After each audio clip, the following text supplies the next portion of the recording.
You don't look anything like him. I know. Let's get to work. Okay.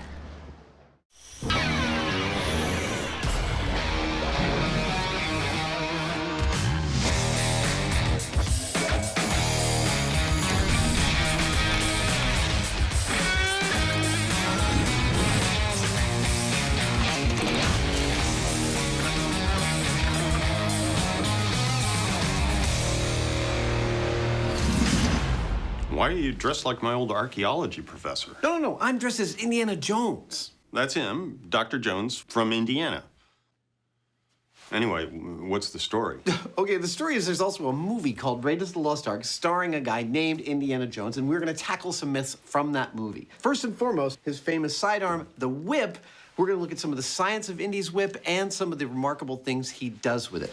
But the opening sequence of Raiders is where we're beginning. Indy is escaping from a South American temple that is attempting to kill him with all manner of booby traps, including our first test, a floor filled with pressure pads that shoots poison darts at Indy.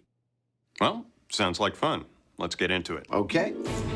In the exhilarating opening scene from the iconic 80s adventure story, there's a question to be answered.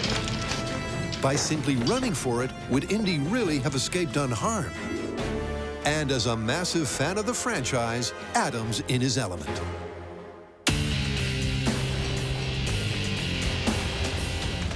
We're going to do this temple run and really figure out if we truly can outrun the darts. We're going to need to know how long that run is going to be. So I'm going to look at some video, do some measurements, and actually work it up in a little diorama for little Indy Adam here. You can't tell, but he's totally psyched about it. This kind of work is something I used to do all the time in the film industry. It's all coming together.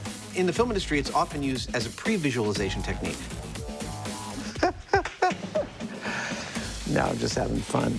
Like, I will mock up a set in foam core just so I understand all of its dimensions before building it in the actual materials it'll be built in. Got hot glue threads on my face.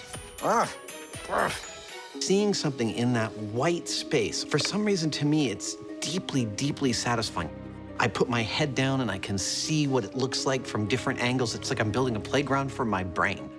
I've actually also learned a few things. I've carefully checked screenshots of Harrison Ford against many parts of the set, knowing how tall he is. I've determined that dart pads are about 40 inches long, and that room is about 30 feet long. If it's 30 feet long and the dart pads are the size they are, Harrison Ford, Indy, will encounter at least 16 of those pads, likely setting off 16 darts. That's how many he's got to outrun. That's how many we're going to set up. Did you notice that I managed to keep the label of the pipe facing the thing, so you really see 450 PSI? It's really shattering the illusion.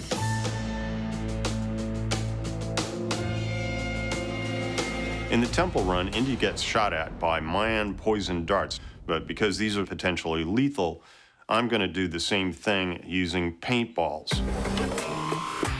14. You know, I buy this crap salvaged, but who knew that 14 wasn't enough? I need 16. And so it's my job to figure out how to put together, a 16-gun, pressure pad-operated paintball gun array. I think those will work.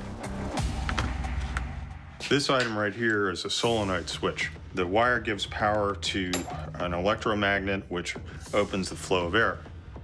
These kinds of things are how we can fire pneumatic projectiles on cue. It works. I love it when I've got all the parts I need to put together something like this. The sequence is going to go like a barrel connected to a pipe nipple, a solenoid, and that will screw into one big long tube, and that'll be our air feed. And so it's just going to be like a little assembly line of, barrel, barrel, barrel, barrel, and out comes the paintball and shoots us. With the first of the 16 air-powered guns attached to its solenoid trigger, Sounds kind of like a seal. Adam arrives to up the pressure. Dude, they arrived. Oh, cool. That is our pressure pad switch activation. Well, let's check it out. Point it that way. Pointing. Yeah. 3, 2, 1. Oh! That couldn't have worked any better. Inside this pad is an electrical switch such that when you step on it, it completes a circuit like so. Now that opens the flow of air, and out comes the paintball, and we get shot when we step on the pad. That is beautiful. There we go. Awesome. That's how each gun will be triggered. The next step is to combine them into a single, coordinated, air-powered system. This white tube is the air supply for our paintball gauntlet, which we'll be installing in the temple. Now, each one of these guns will be wired to its own pressure pad. 3, 2. Whoa! Beautiful. Which, as we run along, will be setting off these guns one after the other while we possibly are screaming in pain. That is going to hurt. Well, let's pack it up, put it on the truck, and take it out to the location. Okay. Before they pack up their Temple Run gun, while the team gets busy prefabricating a fake man temple, Adam and Jamie get cracking on another iconic Indian quarry. Well, good luck there, buddy. So whips. Exactly. Indy's whip is like almost mythological. He does all sorts of incredible stuff, including one I think we should test, when he disarms an opponent with a gun using only the whip. So would the whip be accurate enough, and would it hit the hand hard enough to knock the gun out of it or something? Exactly. And I think the other thing we should look at is the opening sequence when he loops the whip around a log and swings across a chasm. Is that really possible? Yeah, I wonder whether the whip would actually have enough grip. And then if it did, how are you going to get it off? I think we need to deeply look into the science of whips. Whoosh. If we're going to put whips through their paces in this episode, we're going to need, wait a minute, whips. Whip making is something I taught myself about 17 years ago. I built the whip I'd always wanted from Raiders of the Lost Ark, and to start this episode, I'm going to build the first whip. This is kangaroo hide.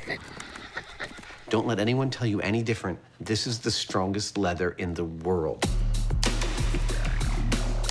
Whip making is an art for which Adam clearly has a passion. Now, astonishingly, this right here is everything required to make a 8-foot leather bullwhip. Animal fat. But before I start, I actually need to prep the laces. I need to treat them with a leather dressing that softens them and allows me to stretch them to bring them out to their natural state. Then I'm going to braid them. I'm going to do a 4-plate braid, that is using 4 laces, and this will comprise the inner and smallest core of the whip. This will be the center. Now you're starting to see where this is going. That is called the belly. The first belly, the interior belly of the whip. I'm going to cover this belly with a bolster, which is effectively a long triangle of leather. That bolster will then get another belly laid over it, because the Indiana Jones whips are what are called 2-belly whips. The braided core and leather bolster is doubled up to form the second belly. And in the middle of this meticulous process, Adam couldn't be happier. In case you haven't guessed already, I loves me the bullwhips. I started out inspired by Raiders.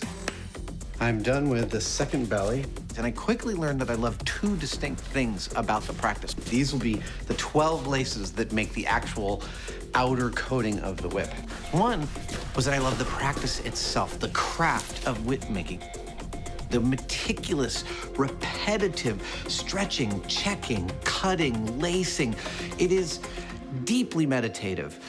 Hold on, I gotta drink my own urine. I'm kidding, I wasn't drinking my own urine. I was drinking someone else's.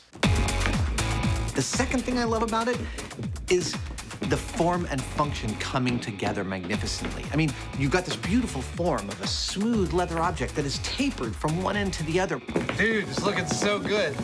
And then That tapering turns out not just to be lovely and compelling, but in fact crucial for delivering the energy from your hand out to the tip of the whip with the maximum amount of strength. That is really cool. I am really pleased with how this is looking. For the finishing touches, Adam decorates the handle, and then to make the whip actually crack, attaches two thin strips called the fall and the cracker. But will all that work pay off with a working whip? All right. Whew, this is very exciting. Oh, it sounds good.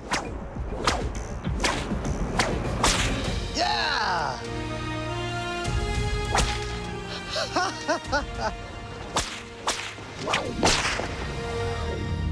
It's pretty loud. Can you hit anything with it? You know, I've never actually tried. Why don't I set something up? Let's do it. Indiana Jones nonchalantly and surgically disarmed his armed foe. Come on. Adam, however, can't seem to take out a few cans. Not exactly precision shooting. Until he gets real close and the laws of probability weigh in. Yeah. Yes. He hit it. As long as I've got 10, 12, 15 tries, you are in trouble, man. Yep, to find out if you can indeed disarm armed adversaries, Adam and Jamie clearly need some expert help. And a spectacular change of scene to set up for some Temple Run fun. Totally gonna get shot.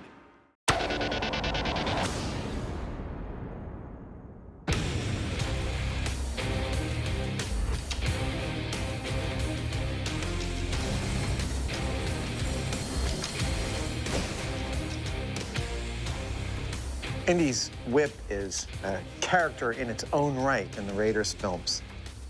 And it does some unbelievable things in the film. First and foremost, he's able to disarm someone who pulls a gun on him, just pulling this off his belt and giving it a crack. And that's what we're gonna do.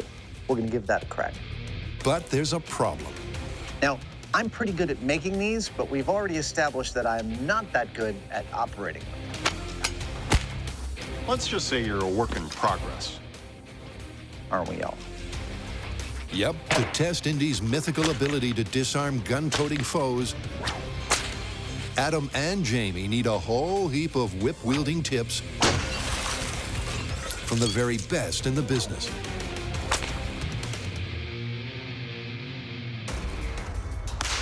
The science of the whip is the acceleration of kinetic energy. All energy added to the whip is multiplied.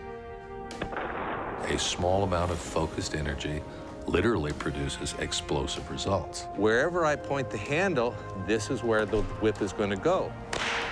So I'm literally aiming with my whole body instead of this kind of, I sure hope this works. That's pretty much the school I'm in. Weight on the back foot, weight on the front foot.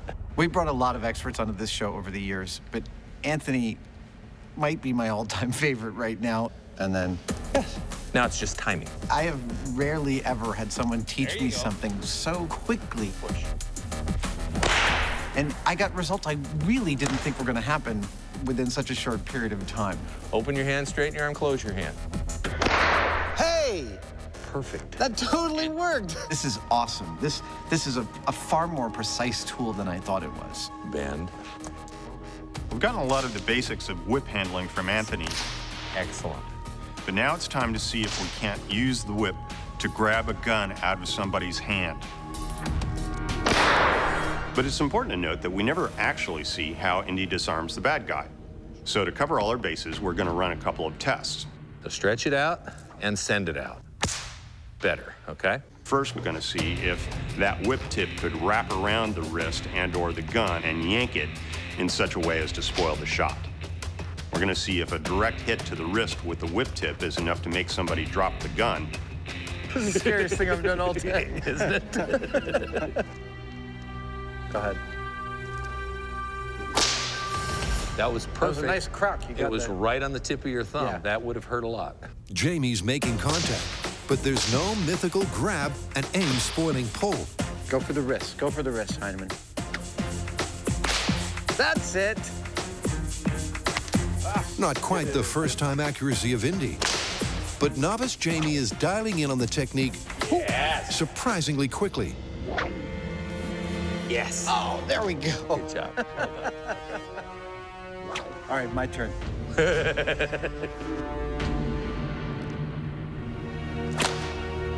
Did I get you? Yeah.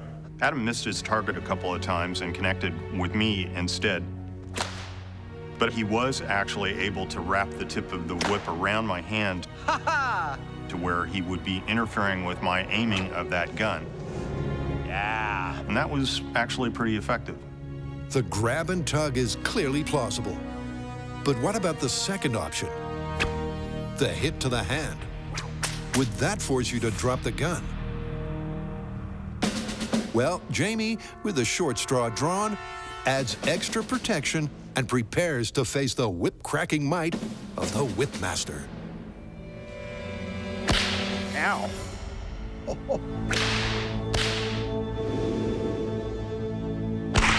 I'm positive I wouldn't have been able to hold on to that gun if I didn't have this glove on. It would be equivalent to somebody slicing at your hand with a sharp knife. You'd drop the gun. Yep, without padding, Jamie's dropping the gun every single time. Yeah, I don't think there's any way I would have been able to hold on to this if I hadn't had this protection. So, Anthony, it strikes me that we have enough experimental evidence gathered thus far to conclude that the first appearance of a whip in Raiders of the Lost Ark is actually pretty reasonable, that it is feasible to disarm someone with a gun if you're only holding a whip. Would you agree? I do agree. I think a targeted strike to bare flesh is going to make it pretty much impossible to hang on to the gun, let alone operate it accurately. So, this is plausible. Is that what you would do if you were in the same situation? Absolutely not. No? Okay, what would you do? I would go straight for the face.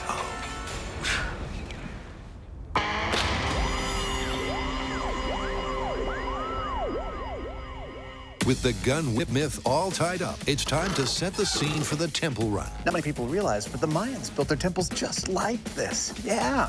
And Adam's having a whole heap of fun. Look, I know that some of the lengths we're going to seem a little bit over the top. Now, I'm thinking right about this level. Yeah, upper torso. Yeah. We could have just set up 16 paintball guns on like a wooden rack in about an hour and a half. But honestly, we couldn't. We're special effects guys. This is what we did for a living for decades. Looks pretty good. I know it looks like crap, but it's fun. It would offend our sensibilities not to make it look period and timely to the actual film we're replicating.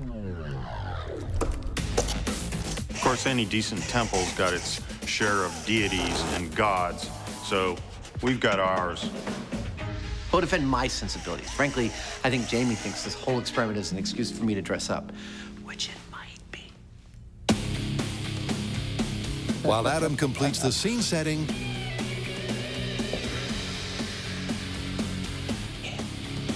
Jamie's connected the pressure pad and gun one for a test run.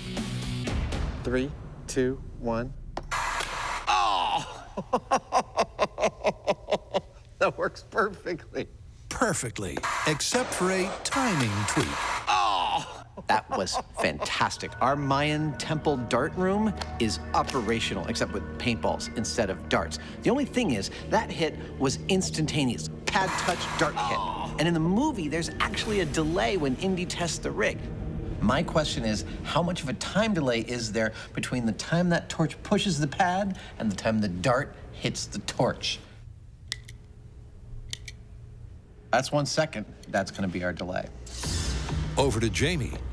It's tricky, but by inserting a timer between the pressure pad trigger and the air-powered paintball gun, he can delay the firing by the required 1 second. And with the guns not loaded, he steps up to test the timing.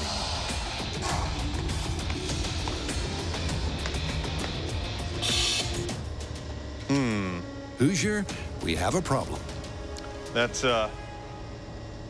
not quite what we had in mind. If you wondered exactly how Adam and Jamie got the ball rolling on this Indiana Jones junket, wonder no more. believe it or not, this is actually going to be our spherical Temple Run stone. Jamie's gonna love this.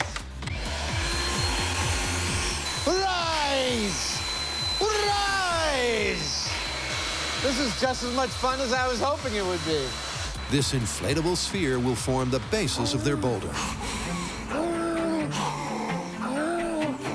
I don't think I'm getting ahead of it. I'm gonna pass out. And so far, it rocks.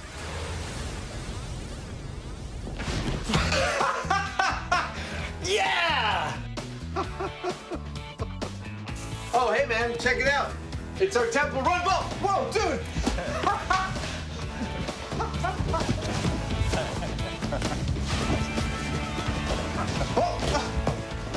You all right? I could seriously mess with you in this. You sure about that? Dude, does this make a perfect Temple Run sphere or what? Yeah, this is great. All right, now, how do I get out? This is perfect. It's our Temple Run ball. But it doesn't look like anything anyone in a movie would be frightened of. So we're gonna have to scenic this puppy up. That's sort of mimicking my birth. And luckily enough, Jamie and I did that for decades before we had this job. So we've got our big clear plastic ball, but to make it look like a boulder, we had the idea that we'll take this two-part foam and mix it together and slather it all over the surface. If we do it kind of sloppy, but in the right way, it might just look like a big stone thing, which is what we want. So here we go.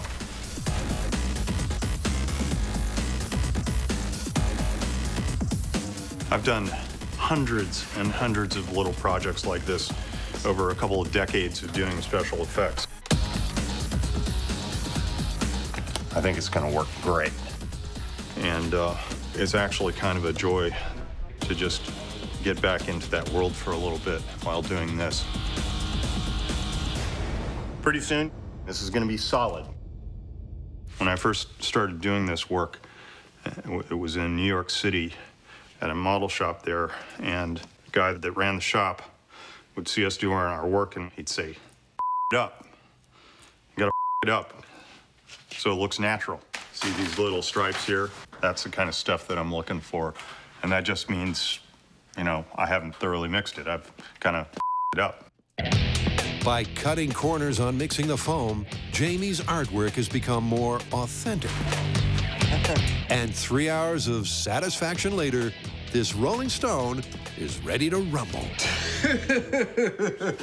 That looks fantastic. Thank you. Wow. That looks like a piece of stone.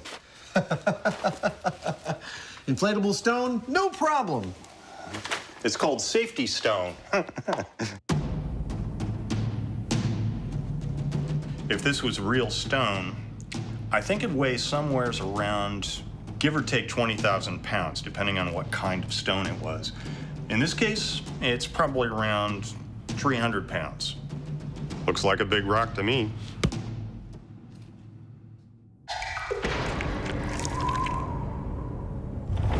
As soon as this episode got rolling, That's great. it was clear the MythBusters One.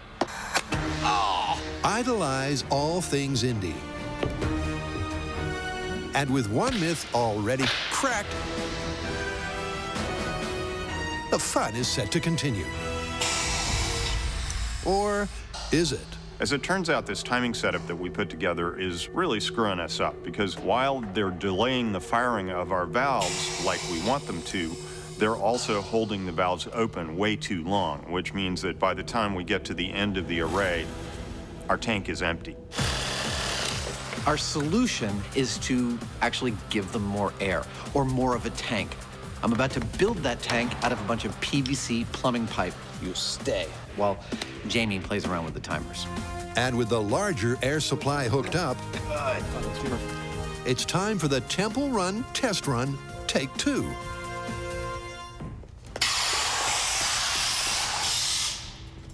That was good. Yeah. That's exactly what we wanted. Yep. With the rig successfully firing on the big cylinder, the set dressing is complete, The guns armed for action. 16 barrels, 16 paintballs. There we go. And Adam's geared up, ready to run the paintball gauntlet. Any second now, I'm gonna grab that idol and hightail it across this chamber. Now, if the myth is true, if the movie's version of events are correct, I should make it to the other side alive. That's what we're gonna find out. Remember, their run has the same number of booby traps as the movie, and they'll shoot with the same 1-second delay. You ready? Yep. See you down the other end. Okay. The question is, will Adam, who'll run with the same hunched, protective shuffle as Indy, make it out unscathed? Okay, in 3, 2, 1, go. Something's not turned on. That was anticlimactic. Anticlimactic and a mystery. 3, 2, 1, go.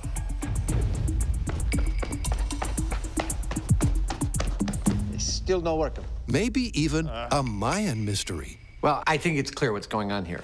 It's this guy. MythBusters is clearly suffering the idol's curse. The circuit's not collapsing the way it should. The curse may not be real, but ours are. This rig is kicking our butts. Hold on, I gotta take all my off if we're gonna really solve this. Some rolled sleeves and brainstorming later, We're only gonna pressurize it to like, what, 70? Yeah, I mean, we could try that. and they think they may have it sorted. We have figured out the problem. It's a simple little dumb problem. We just got a couple of leads misplaced, and we should be up and running, literally running, in a minute. A minute and a test fire later, Oh, yeah. With vigor. the curse of the crossed wires is lifted, All right. and the temple run is ready to rock. 3, 2, 1, go.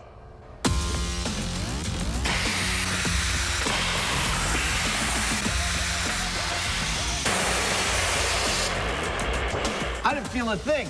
I don't think I got hit. You were a mile ahead of him. Really? With a 1-second delay, you were halfway across the thing before they started to fire. Fantastic. So Indy really could have made it out. Easily.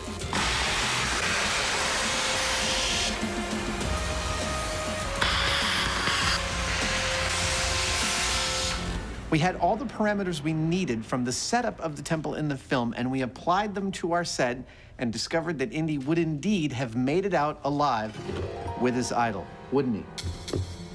But now, let's assume the Mayans could make darts that shot almost instantaneously as Indy ran. We'll see whether he gets shot or not now. Here we go. And frankly, I pretty much expect to get shot at this point. Totally gonna get shot. Instantaneous firing in 3, 2, 1, go.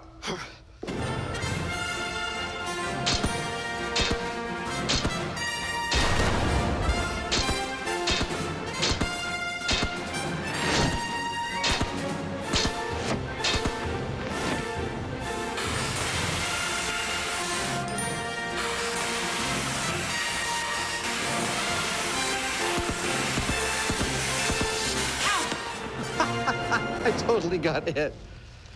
I got one in my back. Right That's the there. only one I see on you. Really? Yeah. As I expected when we set the darts to instantaneous, I got shot and I'm dead. It's a poison dart after all. What I didn't expect is that I only got shot once. So as far as I'm concerned, if you ever find yourself looting a piece of precious Mayan gold from a temple while you're probably gonna die, I say run for your life.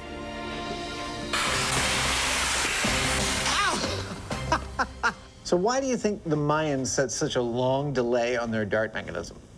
Well, it is an ancient temple. Maybe the machinery was getting kind of rusty. That's a good idea. So how do you want to call it? Confirmed, I guess. I'm there with you, but it is a fictional universe, so I'm inclined to give them plausible. Suits me. Okay.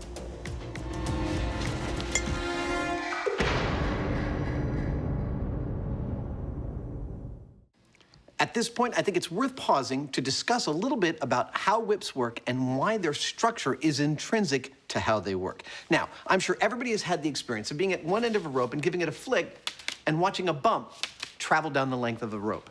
That bump is a wave. When you flick the rope, you are actually propagating a wave, and a whip works in exactly the same way. Give the handle a flick, and a wave travels down the length of the whip. But a rope is uniform in its thickness all the way down, and a whip is tapered, thick at the handle, thin at the end. And that turns out to be key to how a whip actually does its job. When you give the handle a flick, the wave starts to travel at a certain speed, but as the whip gets thinner and thinner and thinner, that wave starts traveling faster and faster and faster because of how energy balances itself until it gets all the way out to the end of the cracker where, rumor has it, it breaks the speed of sound. I think it's worth pausing right now to take you on a little tour of the wonder that is Indiana Jones' outfit. Pants are wool. There's a leather gun belt, which only holds up the gun holster. That's a cavalry-style gun holster. The gun is a 6-shot 45 caliber pre-war revolver. The whip, as we've already learned in this episode, is a 2-belly, 2-bolster, 12-plate overlay kangaroo hide whip between 8 and 10 feet long. Moving on up. Indy wears a satchel. That satchel is, in fact, a World War II gas mask bag. Fun little fact, this bag did not exist at the very moment in time the movie Raiders of the Lost Ark was supposed to have happened. Ha! Film. And then on top of all that goes the leather jacket. Finally, the hat, made of fine beaver felt. The maker of this hat actually makes them for the Indiana Jones films. You cannot get any more accurate than this. This is one of my regular daily wear-around hats. There you go. Happy Halloween. So all episode, we've been learning the mechanics and the operation of whips, and we've actually gotten pretty good at it. Yeah. But before we continue, we think that we'd be remiss if we didn't address the idea that a whip is supposed to break the speed of sound. Is this really true? Is there enough of the kinetic energy transfer from the handle out to the end? That's what we are about to test. All right. Using our high-speed camera and all of the stagecraft we've learned in 10 years of doing this show, we're gonna try and prove that the end of the whip breaks the speed of sound. 3, 2, 1. Because the tip of the whip is moving so fast and over such a large area, it makes it really difficult to see where and when it's making the crack. Yeah, the tip's starting to swing around at about 4D. So with that in mind, we've created this background with a grid on it. Yeah, right about there, a little bit below it, so we can hopefully zoom in on it with the high-speed camera. Oh, spank, right on the same mark. But with the camera recording at the 6,000 frames per second required to measure the speed of sound, zooming in and capturing the exact moment of the crack is a very tricky task. Okay, are you ready? Yeah. Okay, here we go.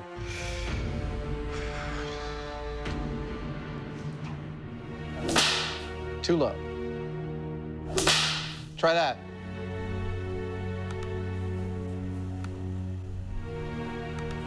In terms of time, this is like looking for a needle in a haystack. There's a lot of increments when you're looking at 6,000 frames per second to find the exact instant that that passes through the frame. Yep, not only does Adam have to get a clean crack That was too low. and pull off the unlikely feat of hitting the exact same mark, the guys then have to find those 4 or 5 frames of action. So the signal you're watching me on right now is transmitting 29.9 something frames per second. Hello. I'm aiming at the same spot every single time. Our high-speed camera is catching almost 2 seconds of footage at 6,000 frames per second. That's gonna be too high. It is, it's a little bit of a hunt and peck.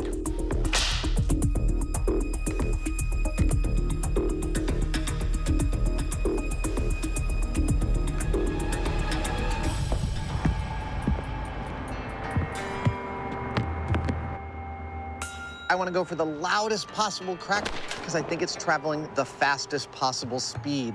But it's hard for me to do that on a one-off. But up here, I've been getting into a rhythm of 4 cracks in a row where by the 4th one, I've got the loudest and I'm able to aim it exactly where I want. So that's the technique I'm gonna take back downstairs to try and get this on camera, breaking the speed of sound.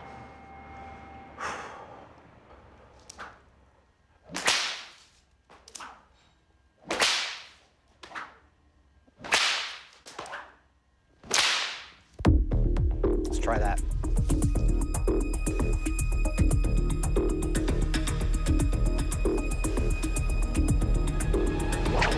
There it is. Finally, in glorious 6,000 frames per second high speed. Now, how fast is it going right here? That's 5 frames to travel 12 inches.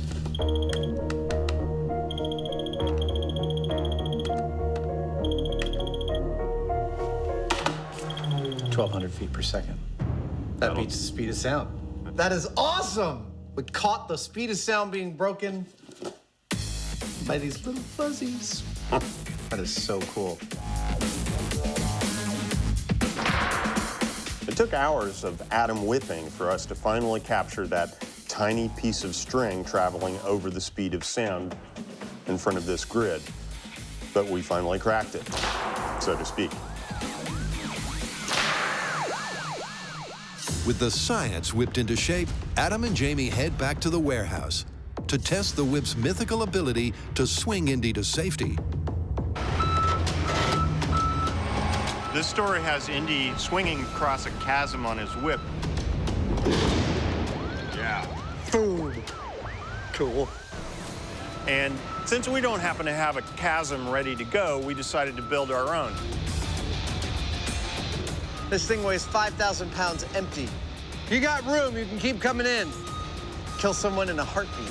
Pull, pull, pull. Yeah, We're using these containers, which we love, that's it. Perfect over here. Miles, pull. because they're kind of like big bricks. Yeah! Woo! We can build whatever we want instantly. Thread the needle. But like a 5,000-pound needle. Whew. Now, the containers here stacked up represent exactly 1/2 of our chasm. All right, here we go. We're going to bring in the other pair of containers and make the other half of the chasm. They're going to be a certain distance apart, but how far apart is the real question? An answer found with a little high-speed camera magic. That was good. So we've got my jump on high speed, but how are we going to use that to determine how wide our chasm is, especially since I'm jumping on flat ground and Indy was jumping across a chasm which he hit the edge of with his chest. Editors, can you help me out, please, and load up the high-speed footage of my jump? Excellent. Okay, now, fast forward until my foot leaves the starting line, right there, and put a dot on my chest. Great. Now continue to put dots on my chest through the full arc of my jump until my left foot touches the ground. Excellent.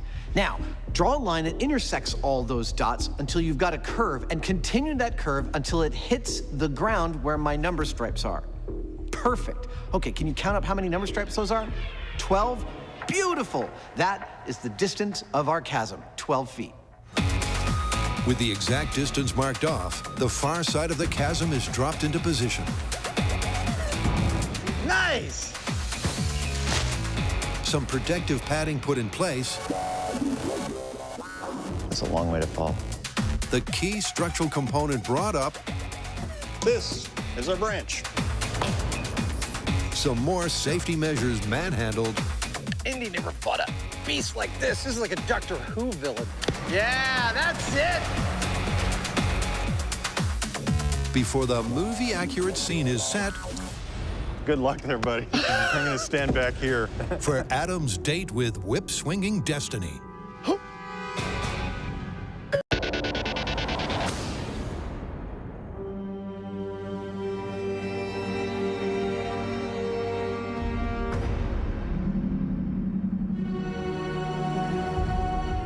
This test is all about the relationship between the whip and the tree branch. And so we've looked very closely at the film and tried to replicate the diameter of that tree branch with this log and its placement above the chasm.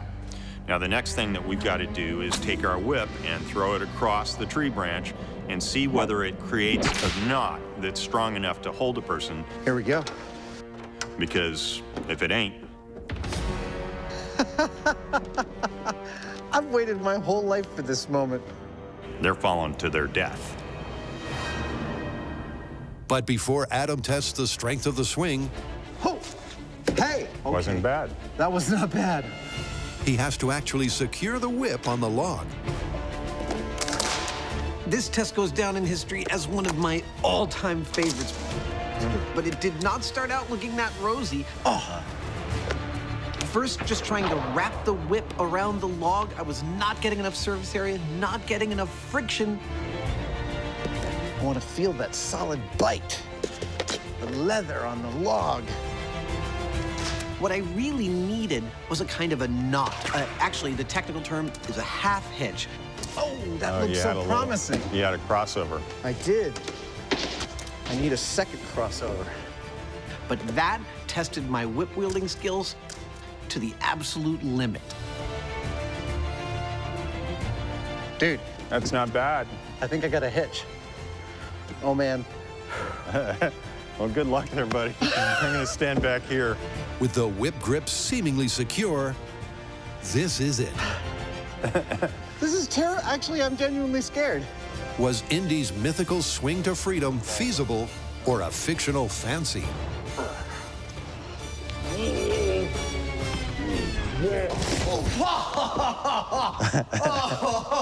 I'm good. I'm good. I'm okay.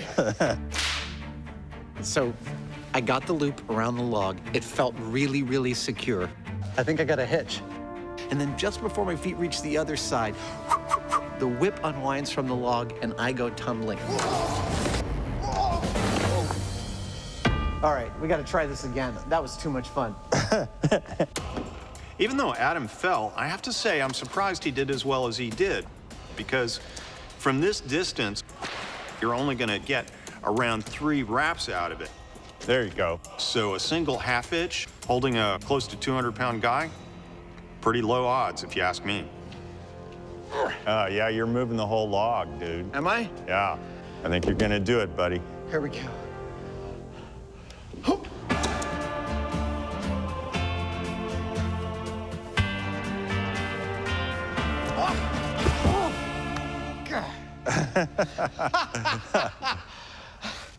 I thought that was gonna be mine.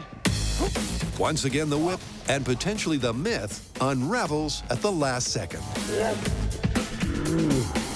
But as Edison almost said, mythbustering is 1% inspiration and 99% repeatedly throwing yourself into a chasm for science. Oh, dude. Well, no guts, no glory. No guts, no glory. 3, 2, 1. You're going to make it. Oh. Oh, drat! Oh! 3 times so far, I have attempted to lasso our log with my whip and swing across this chasm, and 3 times, just as glory seemed within my grasp, the whip slipped and I fell to my death. But for due diligence, we are going to cover our log with some bark-like friction material and give it another go. This sandpaper or our pseudo bark may not seem like that much, but it may not actually take that much to allow the whip to bite. Without this, it can just slide. It's almost like it's lubricated. With this, it'll just give it a little bit of tooth so that those coils can actually cinch onto the log. All right. One more time? Go for it. Okay, here we go. So what difference will this small real-world detail make? A first-time grip, and it's looking good. But Adam's been burned before. As many times as I've done this, it's still scary. All right. It's now or never. Here we go.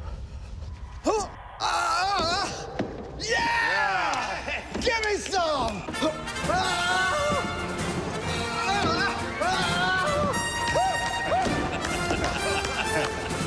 You could say Adam's happy with the result.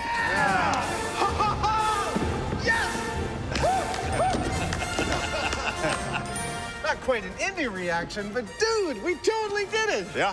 All right, throw me the idol. Come on. Well, the question now is, can you get it off there? Oh, right, okay, here we go. Come on, come on.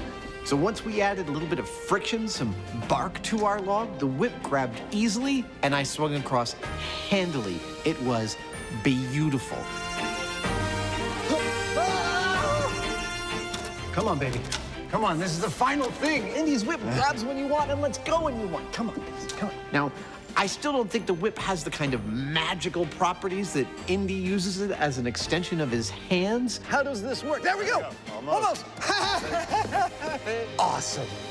But we've pretty much proved it can do everything we've seen in the movie.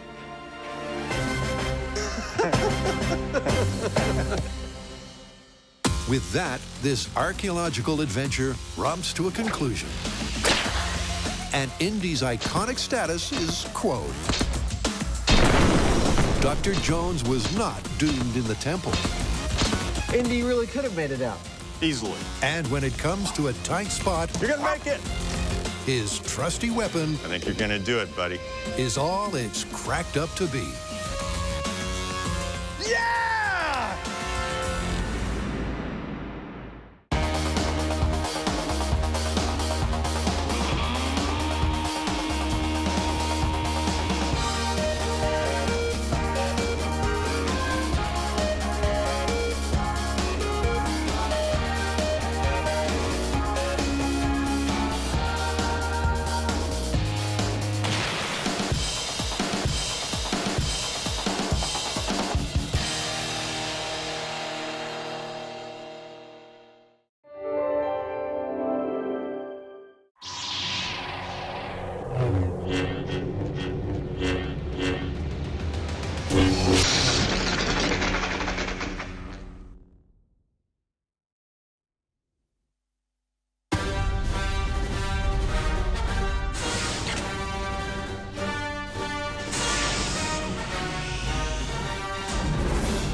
You know, Adam, I was thinking we should do another Star Wars episode. Seriously, I mean, it's a fictional universe. I'm just not sure how much material there is to test. I find your lack of faith upsetting. I mean, disturbing. Okay, well, are you gonna be in here all day? Because we could get started doing some other stuff. Nah, you go ahead. I like it in here. It's private.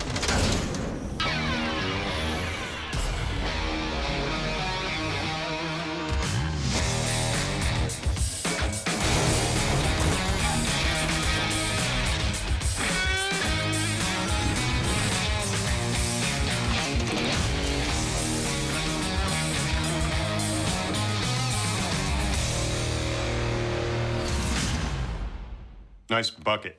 Thank you. Dude, we've got an entirely new episode of Myths just from Star Wars again. That's that movie where they have those sword things that light up or something, right? Lightsabers. They're called lightsabers. And yes, that is the movie. And we have a whole myth about lightsabers in this episode. Do we get to make one? No, we're not. We're going to test whether being on higher ground gives you a tactical advantage with a lightsaber. It's over, Anakin! I have the high ground! But I'm getting ahead of myself. First, we are testing a myth about these laser blasters. And those are... Well, these are the weapons of the stormtroopers in the films. Stop that ship! Blast them! And no matter how often they shoot at the good guys always seem to be able to dodge out of the way of them. So it sounds to me like I'm gonna have to use the Force. Well, yes, but please, this time only for good. If I must. It's a well-known Star Wars trope. Somehow the heroes always manage to dodge the bullet. But is it actually possible to dive out of the way in time? To find out, Adam and Jamie are going to simulate their own blaster battle and try it out for themselves. And while Jamie begins building the gun, Adam investigates the velocity of the ammunition in question. Let's talk laser blasters. Oh, wait, it's Star Wars. Let's talk laser blasters. Blast them! See, everyone in the Star Wars universe shoots at each other with things we collectively refer to as laser blasters, even though the characters only call them blasters. But we think of them as lasers. The question is, are they? Well, let's find out. I've got here a handheld laser pointer, shoots a green laser. Let's figure out how fast this thing goes. 3, 2, 1, there we go. All right. Yep, 186,000 miles per second. I'm kidding. I'm not measuring light with this. This is actually a force gauge. Get it? Force gauge. The fact is, we all know how fast light moves. So I'm going to venture to say that the bolts from the blasters on Star Wars move a lot slower than the speed of light.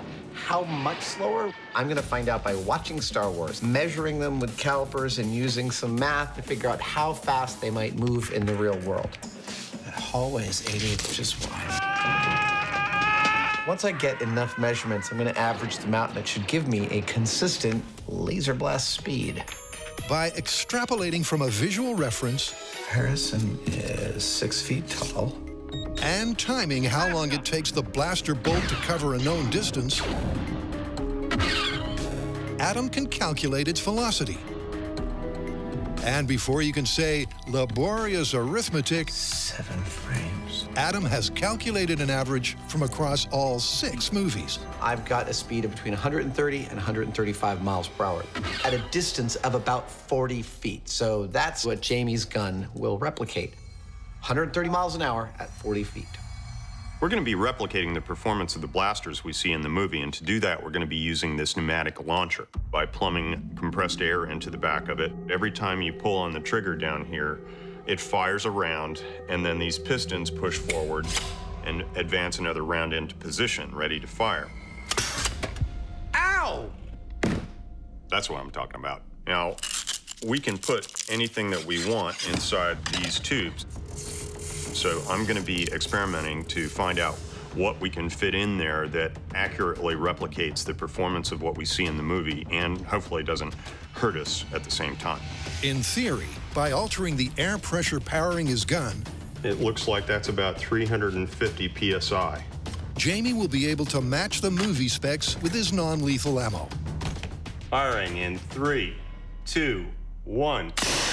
But in practice, there's a speed problem, This only said it was 26 miles per Yeah. hour. measuring problem, Didn't quite get a reading. 1. and accuracy problem. And they're going off to the side. Whose year we have all the problems.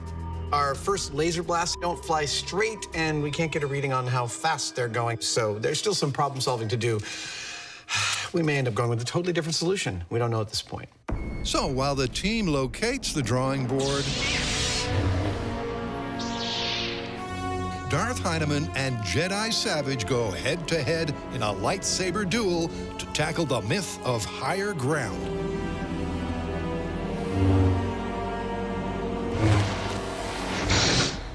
So tell me about this higher ground thing. Well, it takes place at the end of the third Star Wars movie. Obi-Wan and Anakin are having an epic battle with lightsabers. And at the battle's climax, Obi-Wan is standing on a hill slightly above Anakin, and he says to him, It's over, Anakin! I have the high ground! Well, from a military perspective, it makes sense, but as far as one-on-one, I'm not so sure. What happens in the movie? right after he says that, Obi-Wan proceeds to chop off a bunch of Anakin's limbs. So the myth is that if you have higher ground, it's guaranteed you'll win. Exactly. Ready to do some sword fighting? Sure. Anakin versus Obi-Wan, a pivotal moment in the Star Wars canon. An epic battle that results in the birth of Darth Vader. But is topography really the deciding factor? Now, Jamie and I are going to be battling with swords, but it begs the question, how do you determine who wins? Well, we think with lightsabers, it's pretty straightforward. First touch wins, really, because anything you touch with a lightsaber, you're pretty much taken home as a keepsake. And I believe I have an idea for determining definitively who wins each of our sword battles. To test the dueling advantage of higher ground, Fascinating. Adam's connecting the dots on a complicated conductive plan. Mindbender. Once revealed, it will clearly show who wins each battle, Ding. thanks to bright lights lit up by a lightsaber Blue and yellow it is. and clever clothing that can carry a current. This, believe it or not, is actually metal. It moves like fabric. It is an incredibly fine copper mesh. It's super conductive, and that's why I'm using it. I'm gonna make some clothing out of this stuff. Nice, one size fits all conductive pants.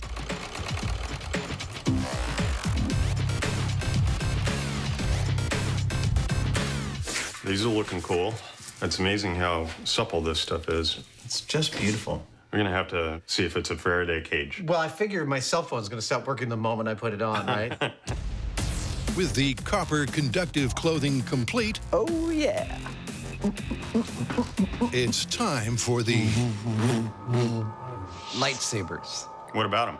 Well, there's probably some people wondering about now whether we're gonna spend part of this episode making our own real lightsabers. Well, I've got news for them. We're not, No.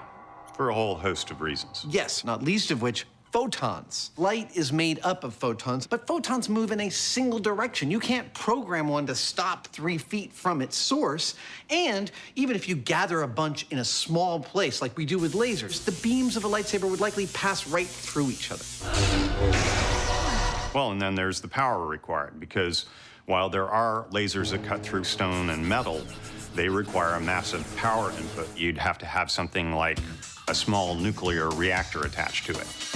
meaning But what if you could harness a non-laser technology like this cutting torch to make a lightsaber? Well, you've still got your portability problems. You've got an awful lot of heat to deal with, and you still don't have something that behaves exactly like a lightsaber. You're right. Oddly enough, you'd be better off trying to build your own Death Star than a lightsaber. We should try that. to test this age-old military adage, I'm making a lightsaber. Adam's faking them. So a lightsaber is massless, right? The blade has no mass, it's just light. Yeah, look at that. Oh, muy auténtico. So we need our blade to be incredibly light, which is good because we want to be able to smack on each other without hurting each other. And the blade in this case will be played by a beautiful, super light, crazy light carbon fiber tube. Oh, that's cool. It feels like there's almost nothing there. The final stage is a layer of foam pipe insulation, over which goes a sheath of conductive copper mesh. This is reminding me of something. Time to put the padding on the saber. Oh, good, good, good. That's exactly what I wanted. Adam's finally ready to reveal his plan. There's your Jedi weapon. What I've got here is some conductive suits with conductive swords, so that as Jamie and I sword fight, it's not bad. Give me a whack. Okay, not on the face. We can determine precisely who gets hit first, and that is when my sword touches Jamie, his belt lights up. Hey, look at that, it totally worked. When he touches me, my belt lights up. Hey, there we go. And we should be able to view exactly who wins. Time for Jamie and I to sword fight.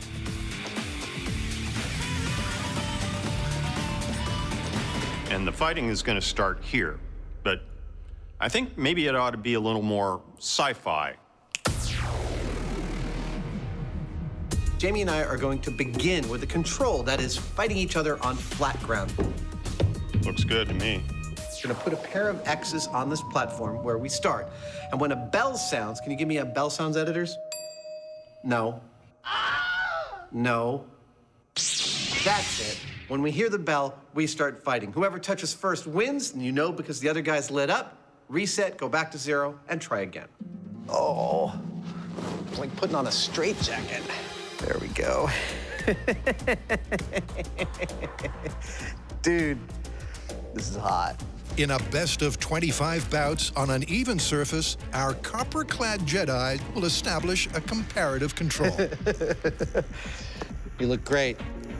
Then they'll repeat the test on higher ground and compare the difference in scores. We're battling with lightsabers.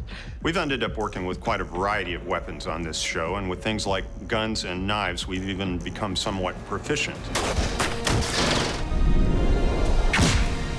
But when it comes to things like swords, not so much. Adam and I are pretty much a blank slate. With the rig ready, When I touch you, you light up. Nice. our tabula rasas are ready to roll. Excellent. I think we're ready to do some sword fighting. Yeah. Okay, count us into a ding.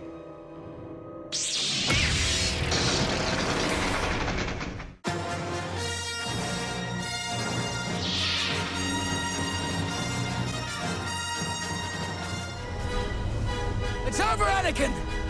I have the high ground! To test the combat cliche that height equals might, Ding. Adams concocted a set of copper suits and non-lethal lightsabers to do battle with. Okay, not on the face. And first up, a flat ground best of 25 control.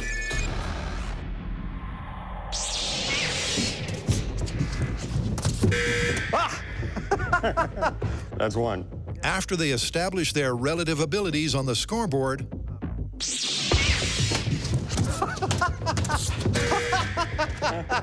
I think you got me on that one. This is kind of fun. Just repairing my lightsaber blade. Great. It's a little known thing Jedi sometimes have to do. Your blade can get bruised. That's what it's called, a light bruise. Not a light bruise, but a light bruise. they'll adjust the height of the playing field Ha! Got your knee. and find out if higher ground All right. really is the ultimate advantage in a deadly duel.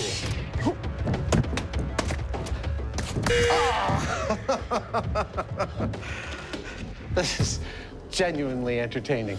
Adam, did I ever tell you I was on the fencing club in college? What, 34 years ago? And it was only because there was a hot chick that I was dating and she wanted to do it, so I was doing it with her. That's a reason I learned a lot of things in my life. It's true. On guard. All right. Yep, with no prospective mates to impress. Technique, strategy, and composure are conspicuous by their absence. Right in the heart. Our neophyte fighters are simply frantically flailing their way through each bout. Actually trying to come up with a strategy for blocking a hit and then going in and making a hit is incredibly difficult. Gotcha. There's a lot going on, including a guy with a blade trying to kill you while you're trying to think. If there's one thing we've learned from our experience with working with weapons on this show, it's that it's not like it is in the movies where you can hack away with a sword or Gotcha. unload a machine gun and nobody gets hurt. The reality is that people get hurt instantly. All we have to do is a few spars and then we've got a hit. And in the case of something like a lightsaber, just a light touch can mean that you've been cut completely in half. So it's a serious thing. As the match comes to its increasingly desperate I'm going right for the direct approach. and competitive conclusion, Oh, really? Really? That's how it is. the score indicates that with no topographical advantage, this was the perfect baseline. Jamie and I have completed 25 trials on even ground. That's a good shin hit right there. And experimentally, the results are kind of awesome. We are totally evenly matched. I had 13 wins to Jamie's 12. That means it's time now to go to higher ground. We're going to do another 25 trials. It's heads. I'm higher ground. Okay. Now that one of us is going to be fighting from higher ground, there we go. I would note that in the movie, Obi-Wan tells Anakin that, It's over, Anakin! I have the high ground! now that means that when Adam and I start to fight, we're not talking about like one winning by a few points or the other. That seems great. If this idea is true, the person on higher ground has to totally dominate that battle.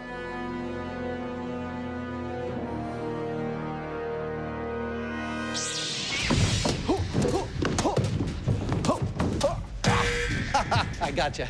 This is very interesting. When we were on level ground, Jamie and I were very toe-to-toe in terms of attack and defense. It's over, Jamie. I've got the higher ground. But now that I'm on the higher ground, I'm definitely noticing Jamie is much more on the defensive, and I am able to take the lead in attack. I got you, Sleep. I'm not sure if this is shifting the balance in my favor because it's still early, but it definitely feels like I am much more on the offensive. With Adam on higher ground, at first it was a little intimidating because he's over top of you. It sort of seems like he's dominant, like he has a higher reach and more power swinging down. You got me in the face. Does that count? I was aiming for your chest. Sorry about that. But the longer I played with him, I found that seeming disadvantage was actually an opportunity. Oh, you got me in the foot. I don't know how to counter that. Namely that if I cleared his blade with a powerful sideways swipe and then swung in towards his ankles, which are now exposed. I see your strategy. You can't win. I've got the lower ground. They call me ankle biter. And that worked almost every time I was able to get the timing right. Oh, I hit myself in the groin. Oh, no, sorry. I'm gonna need a minute. I think I did it with the butt of my lightsaber. Let's take a minute for Mr. Heineman to walk it off. I know, you guys are loving this. Isn't this great TV? You know, when I was a teenager practicing juggling, one of the juggling things is to take a pair of juggling pins and practice this spinning technique, which actually used to be an Olympic event. And I was about 16 when I was getting really good at it, and I tried to move. I smacked myself right in the trunk with a juggling pin. I was all alone in the house. I spent like half an hour on the bathroom floor just weeping. You want a drink? You want a scotch or bourbon? No, I'm good to go. Okay.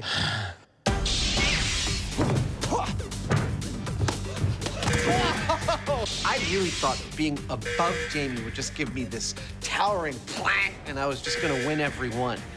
But he has access to my ankles, which he used incredibly effectively.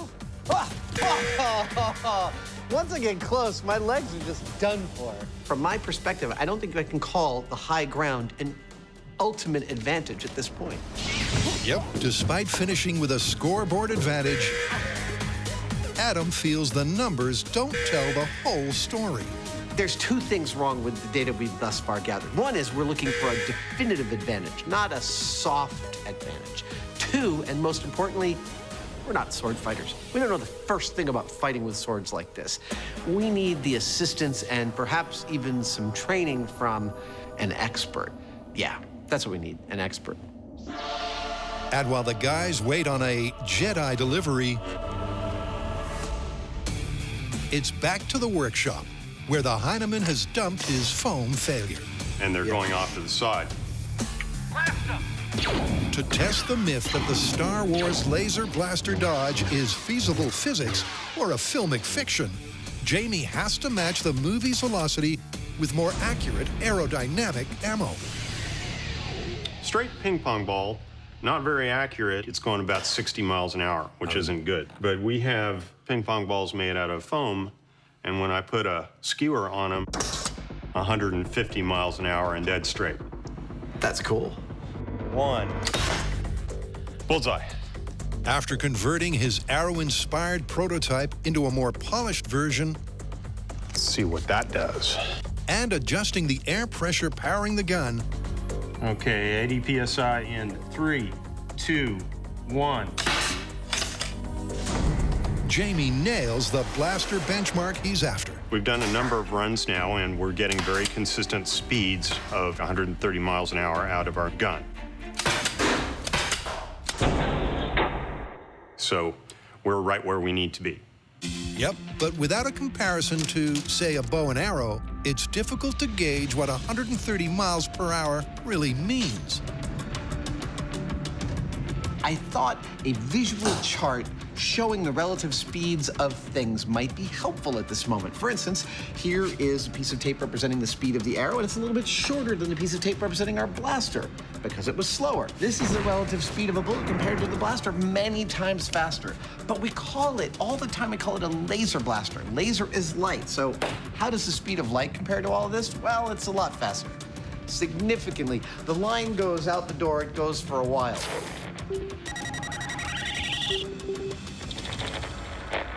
It's just a little faster than our blaster bolts. But before the guys hit the location for the Dodge denouement, Are you sure about this? Adam's gonna shoot first Okay, Adam, go for it. to find out how much a failed test is going to hurt. 3, 2, 1.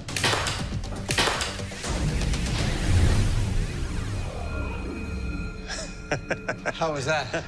Well, I tell you what, you definitely want to be wearing a cup.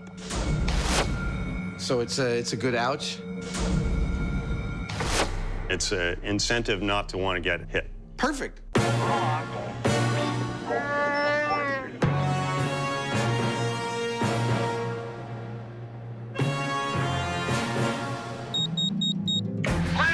Welcome to the MythBusters version of the Star Wars universe. We're investigating the myth that the good guys always seem to be able to just dive out of the way of the blasters used throughout the Star Wars universe. Now we have built ourselves our own little version of a rebel ship with a 40-foot hallway. We're gonna set up our blaster at the other end that shoots air bullets at the correct speed, and Jamie and I are each gonna take turns standing here and attempting to get out of the way of those blaster bolts. With their rebel ship ship-shape, All right. first up, they're making sure they stay on target. We're gonna shoot him first to make sure that the darts are hitting the right spot. You know, we're asking our target stormtrooper to do precisely what stormtroopers do in all the movies, which is get shot. 3, 2, 1. Okay, firing now. Well, that's weird. 2, 1. Oops, that one went off to the side. Yeah? 1.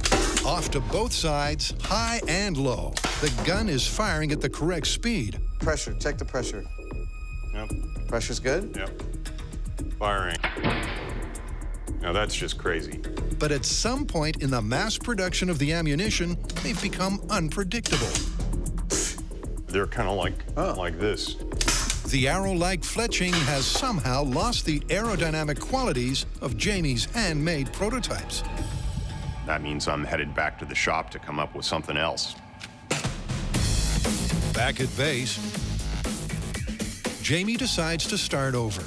And this time, he's borrowing a design element from Bullet Ballistics. 3, 2, 1. I think that's gonna work. And it's diabolically simple.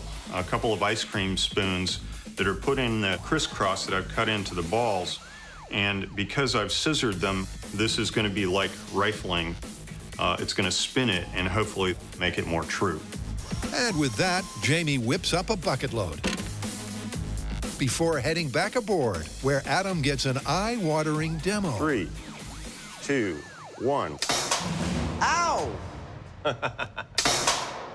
We are back in business. These darts are working beautifully. The only concern I have is that they keep hitting our stormtrooper where it counts. You first. Okay. Here's how this test is going to work. Jamie is going to be standing over there. I'm going to be standing over here, and I'm going to be shooting Jamie. Oh, there's more. Right, there is more. I'm going to be shooting these darts at him, and he's going to try and get out of the way.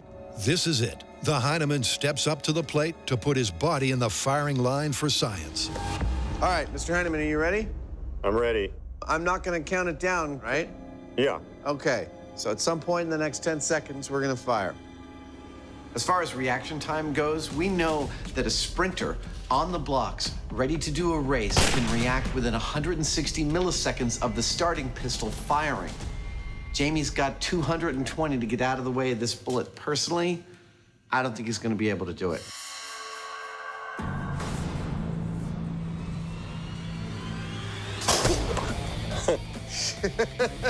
A hit. A palpable hit. Jamie barely moved, but it's the best of 3, and maybe now he's got his eye in. Mr. Heineman, you feeling fast? I'm set.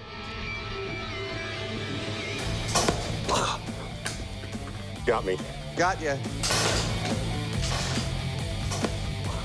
As far as I can tell, I'm just starting to move about the time I get hit. And that means that the flight time of the projectile and my reaction time are pretty close to the same. All right. At some point in the next... right in the center of your solar plexus there. Yeah. That's a three-peat. Moving at the average speed from all 6 movies, the blaster seems unavoidable. Jamie's unable to react and take evasive action in time, All right, sir. which means it's Adam's turn.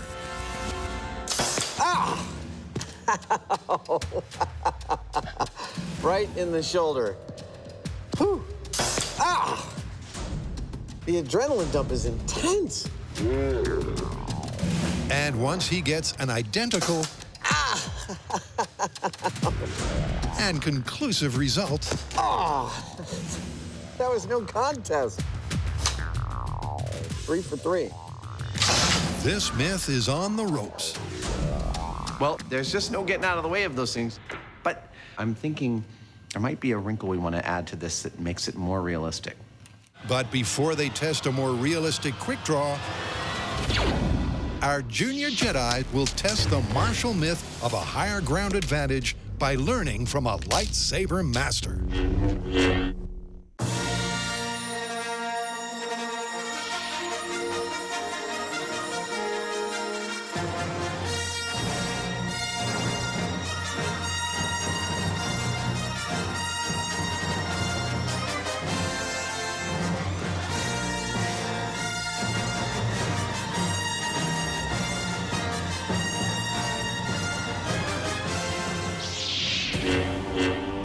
The training is what we are going to get today. And not just general sword fighting training. Oh, no. Lightsaber training.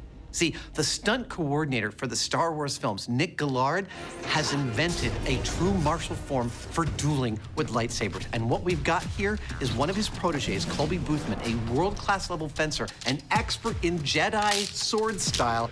I can come at you a million different ways. He's gonna show us some of the ropes of dueling with lightsabers.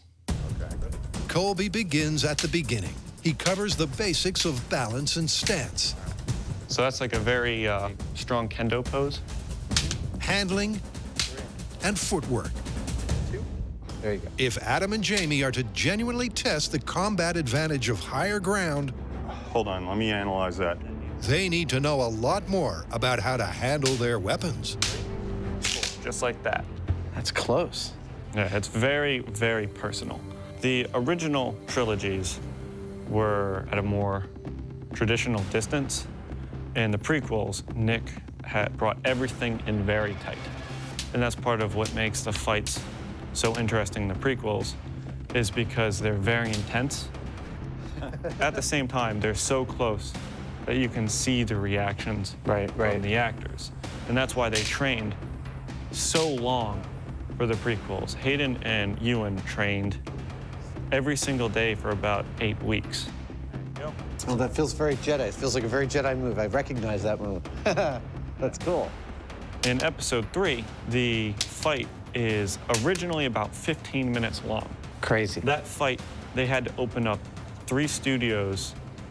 It's the length of 3 football fields just in one fight. Wow. Well, we haven't been training very long, but what is already crystal clear is that up till now, Jamie and I have basically been like a couple of gorillas with baseball bats, just kind of wailing away at each other. I don't know if I make the hooting sounds. Is that very Jedi? Hopefully, by the time we're done with this, Oh, I almost got him in the head. You did get me in that. our sword fighting will do a little more justice to the beauty of the lightsaber as an actual weapon. In a testament to the teacher's ability rather than the students, several hours later, our journeyman Jedi begin to make real progress. This is very cool getting the lightsaber 101 from Colby, and we're learning that it is sort of like a dance. Hey! There we go. But if there's a word that typifies dancing, it's cooperation. Oops, sorry. And in fact, a sword fight is sort of the opposite of that. You're looking for the opening. You're trying to close down those openings. So we're just starting to learn how to win the battle against the other. It's a lot to learn in a very short period of time. With the basics down, it's time to translate those techniques to an uneven playing field. There we go.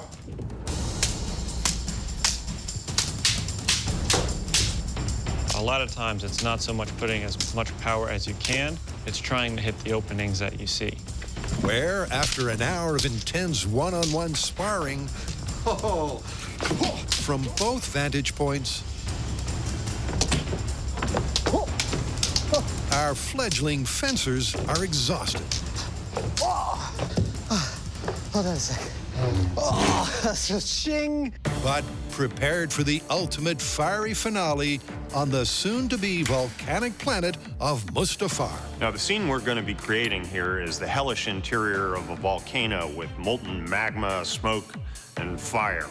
This may look like a giant tie-dyed t-shirt, but actually this is our volcanic sky. That's looking pretty good. Yep, to match conditions of the iconic silver screen scene, the team is going to recreate not just the topography, but the volcanic atmosphere. Nice. This thing is our lava flow. It's made out of clear plastic so that we can get lights underneath it to make it glow like lava does. One edge is higher than the other, so when we pour the lava in, it'll flow this way. And our lava itself is going to be guar gum. It's a powder like this stuff. And when you add it to water along with a little food colorant, voila, you've got this goopy lava stuff. It's perfect.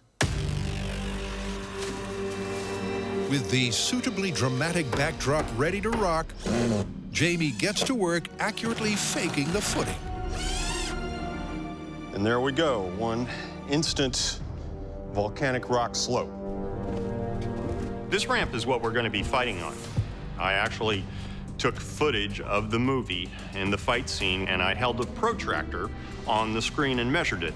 That's what this angle right here is. And we've also put an uneven black terrain, which pretty faithfully replicates that scene.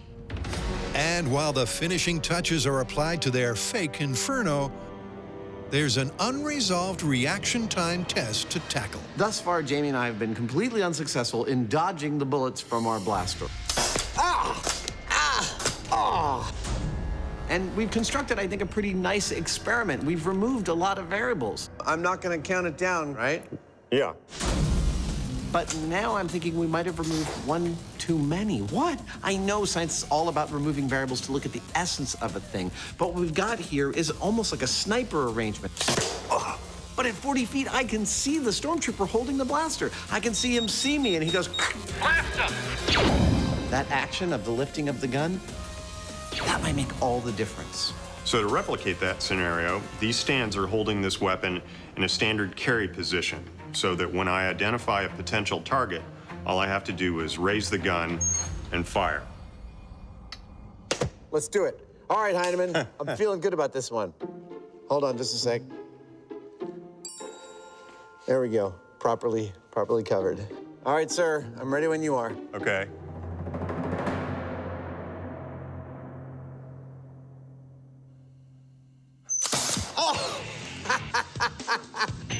Oh, ow! Right in the knee. Oh! The gun raise takes an additional 400 milliseconds. Despite that, Adam's first attempt would have left him limping. There was no getting out of the way of that one. Set? Yep. That was a good one. Unlike the first series of tests, Adam is able to move before the bolt reaches him, but he still can't avoid the hit. All right, sir, I'm ready when you are.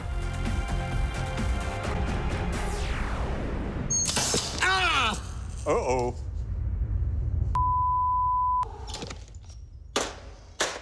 I just had to curse because that hurt really, really badly. I'm done testing. I failed 3 times. That really hurt. I'm gonna walk it off.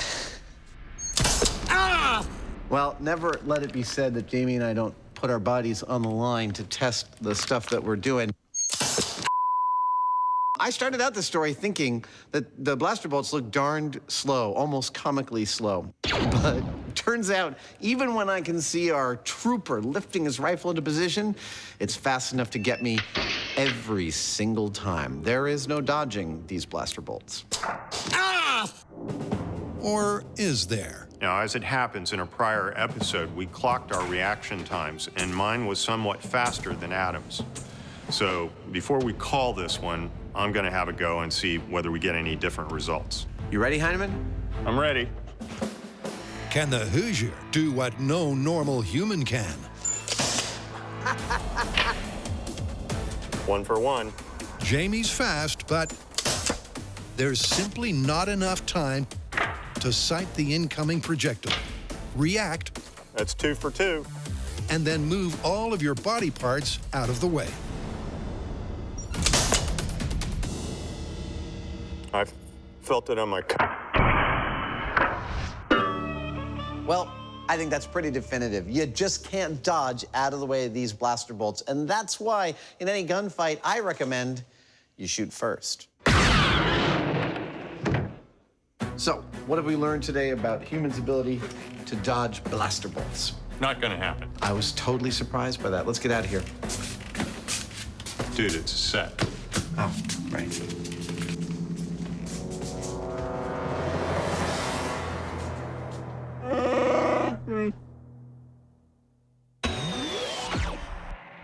Before we come out swinging, let's talk about this higher ground thing, because from a military point of view, it's supposed to be really important. Well, it does provide several distinct advantages. It is easier to defend, and being on higher ground affords you a wider field of vision than your opponent. As long as 2,500 years ago, Chinese General Sun Tzu advised that if your enemy was on higher ground, do not ascend to attack him.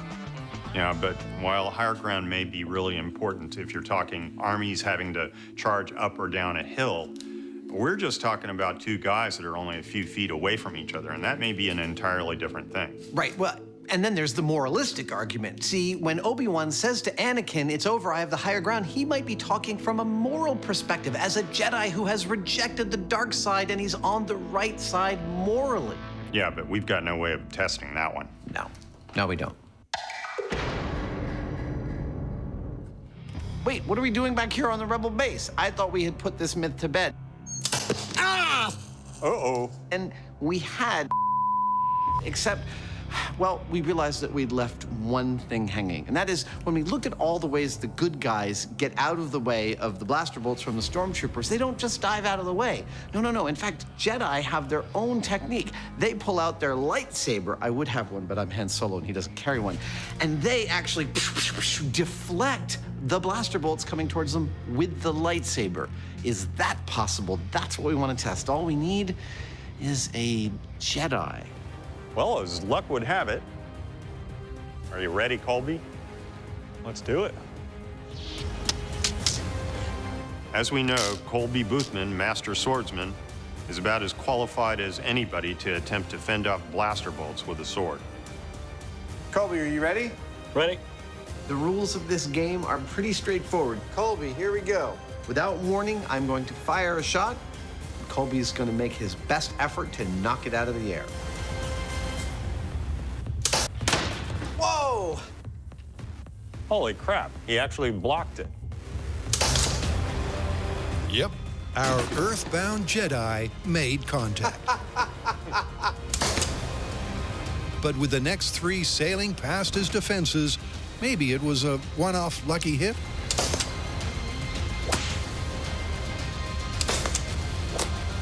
Nah, it hit me.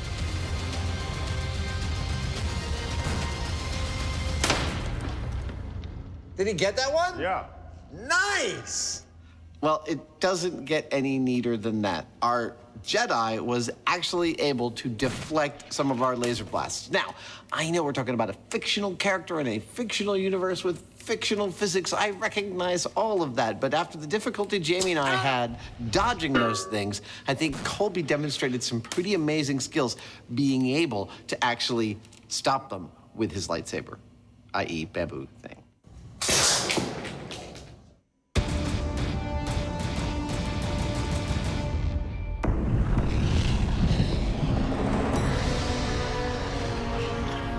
Welcome to the planet Mustafar.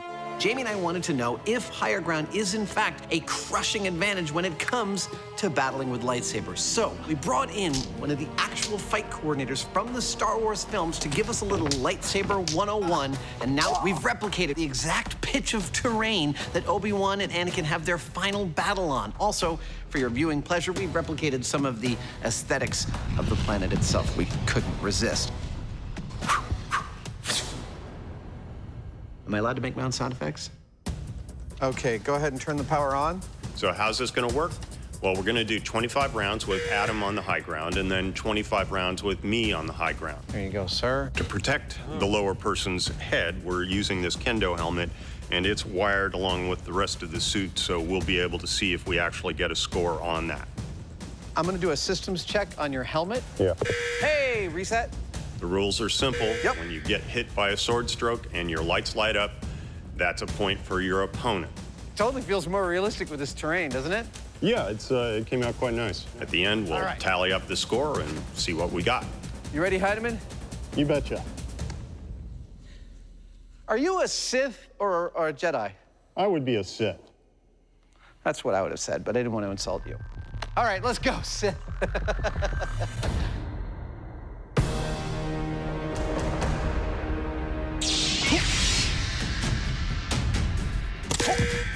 Gotcha.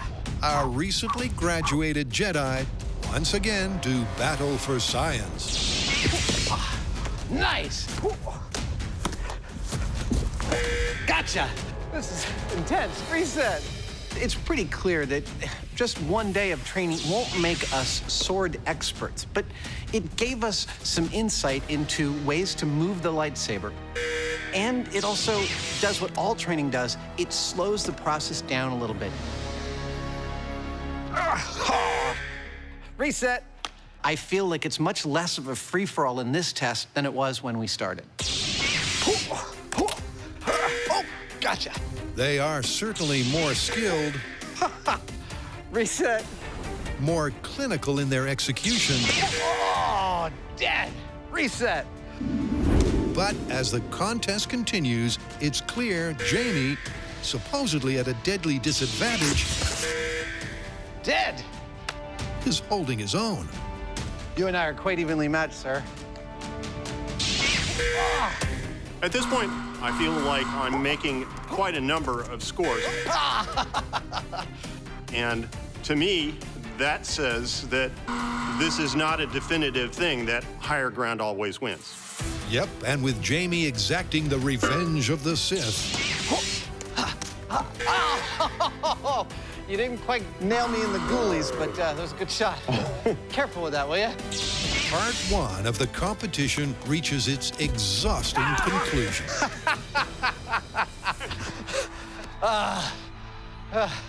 So, that's it for the 25 rounds of Jamie from the lower ground position. Now it's my turn. We're not gonna look at the score just yet, because it's not about which one of us does better. It's about whether higher ground does significantly better than lower ground. Yep. All right, Mr. Heinemann, you ready? I'm ready. Okay. But my intuition right now says higher ground is not a crushing advantage. However, when Jamie takes the high ground, he immediately racks up several quick-fire wins. And Adam's obviously off balance. Reset. Oh! Okay. But as Adam adjusts Oh, I got your foot there. and finds his footing, You got me. it once again appears to be a relatively even contest. Despite the uneven playing field, each position seemingly offers as many scoring possibilities, equal pros and cons. And with all 50 fights done and dusted, the conclusion is clear.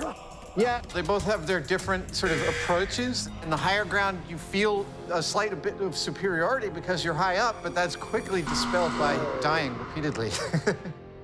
So what do the numbers say? Well, the numbers tell an interesting story, though it's not the story that the movie tells. Out of 50 trials, low ground won 26 times and high ground won 24 times. Well, that's about as close to dead even as you can get without being dead even. Indeed, and that tells me that this myth is dead busted. Let's go back to our home planet. Okay. Where's Jamie's home planet?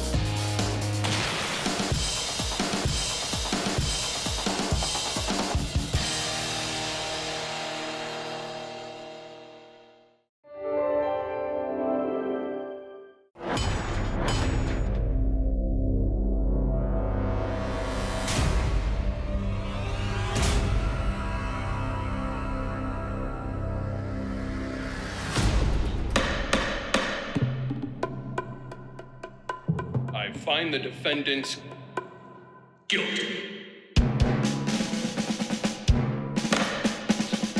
In 2002, a crack science duo was sent to prison for a crime they didn't commit.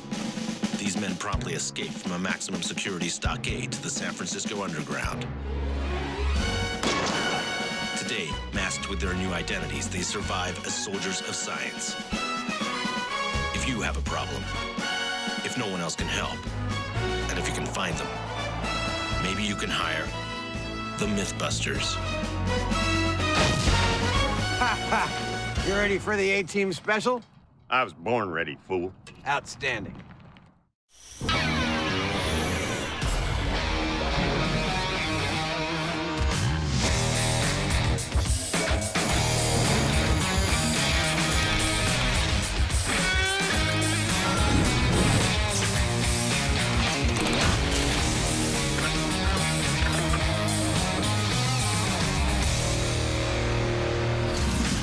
Jamie, did you ever watch that show, The A-Team? Sure. All right. Which character from The A-Team do you think I most closely resemble? Which one was that guy that keeps ending up in the mental institution? Murdoch. That's Murdoch. That's the one. All right. Well, we have an entire episode devoted to the 80s cult classic, The A-Team. What's on the docket? Well, later we will be trying to disable a car with a manhole courtesy of a sewer explosion.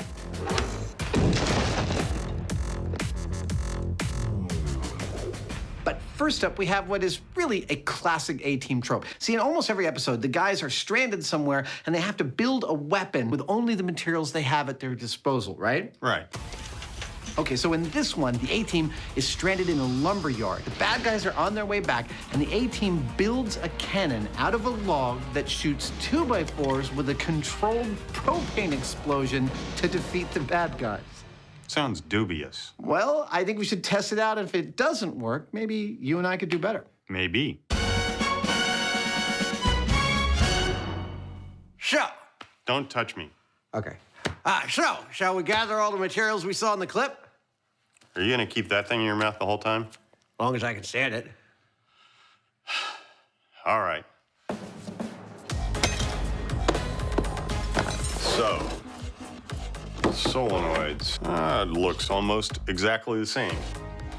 In the show, the A-Team guys built their wood cannon in a general-purpose shop that was attached to a lumber yard. Now, they had a log, and they drilled a hole down the middle of it to make a cannon barrel.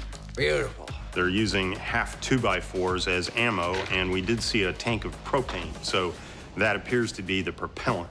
That's what we've got to work with, so we're gonna use that equipment to build our wood cannon. Awesome. Having cross-referenced the clip, the guys collate all of the A-Team's cannon components Ammo for bad guys. before Adam rolls out the barrel, literally. There I am. Now, in the clip, they drill the hole in the log using a drill bit like this called an auger bit. It's gonna take a while. But frankly, we could not find one in the size that we needed. We're using a different kind of drill bit called a Forster bit. One of my single favorite drill bits of all time. Adam uses the Forstner, I feel like the villain in some kind of movie. but even so, it's a tough task. I know. It seems strange to me, too, to keep having to sharpen this bit when all I'm doing is drilling into wood. But the fact is that the molecules that make up wood are incredibly dulling to metal blades. You gotta sharpen it all the time. In fact, it takes 40 minutes of hard labor before Adam's barrel is fully bored. There we go. Now that's a hole. So next, it's over to Jamie, who inserts a hose to fill the barrel with propane Look at that, perfect fit.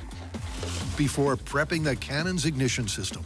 So how are we going to ignite the propane in our cannon? Well, the easiest way is with a spark. And the easiest way for us to get one of those is just to plug a couple of wires into the wall socket. But that's only going to make a small spark, and we need a big one for reliable ignition of the propane. And for that, we're going to use our favorite device for generating large sparks, and that's the neon transformer. And there it is. And once wired in, their cannon is the perfect copycat. It's got a 40-inch long log barrel, propane as fuel, a sparking ignition system, and planks as projectiles. Plus, the whole thing's mounted on a forklift, just like the A-Team. But the question is, will it work? All right. Loading the device. There we go. Okay.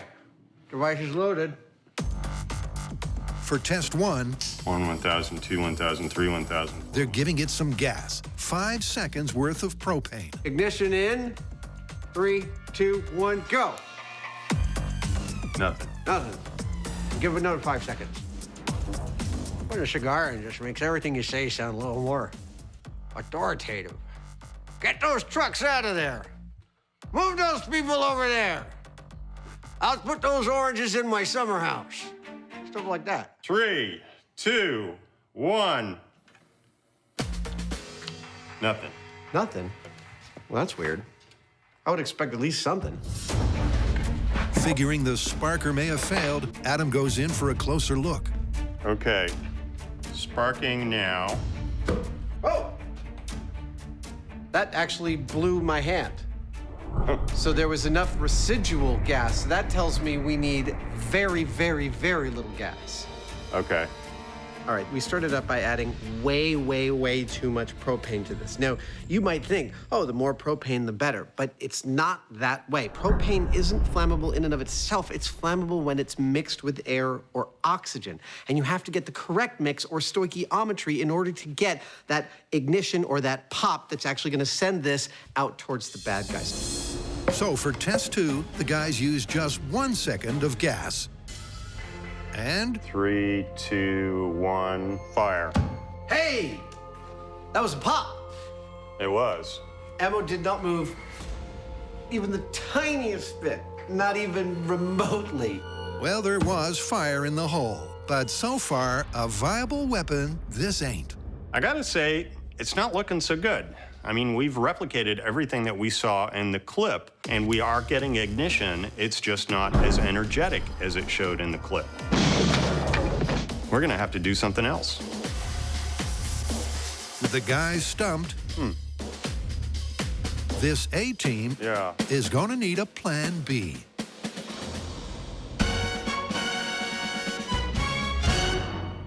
So forklift fire is all about improvised weaponry taking out the bad guys, but the A-team were also very adept at making their escape, and that is the next thing we're gonna tackle. Go on. Well, in one of my favorite escapes, they take a bundle of dynamite and put it in a sewer just under a manhole cover. Then they wait until the bad guy's driving over that manhole cover, they detonate the dynamite, boom, the manhole cover takes the car completely out. So the car is a write-off, but the dudes inside are okay. Exactly, no one ever gets hurt by the A-team. Well, explosive escapes. I like it.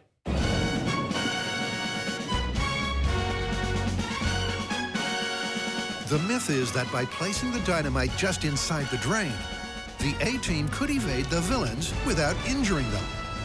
But is that really possible? That's perfect. So there's a plan, right? Of course there's a plan. For some reason, urban areas don't like it when you use explosives in their sewers.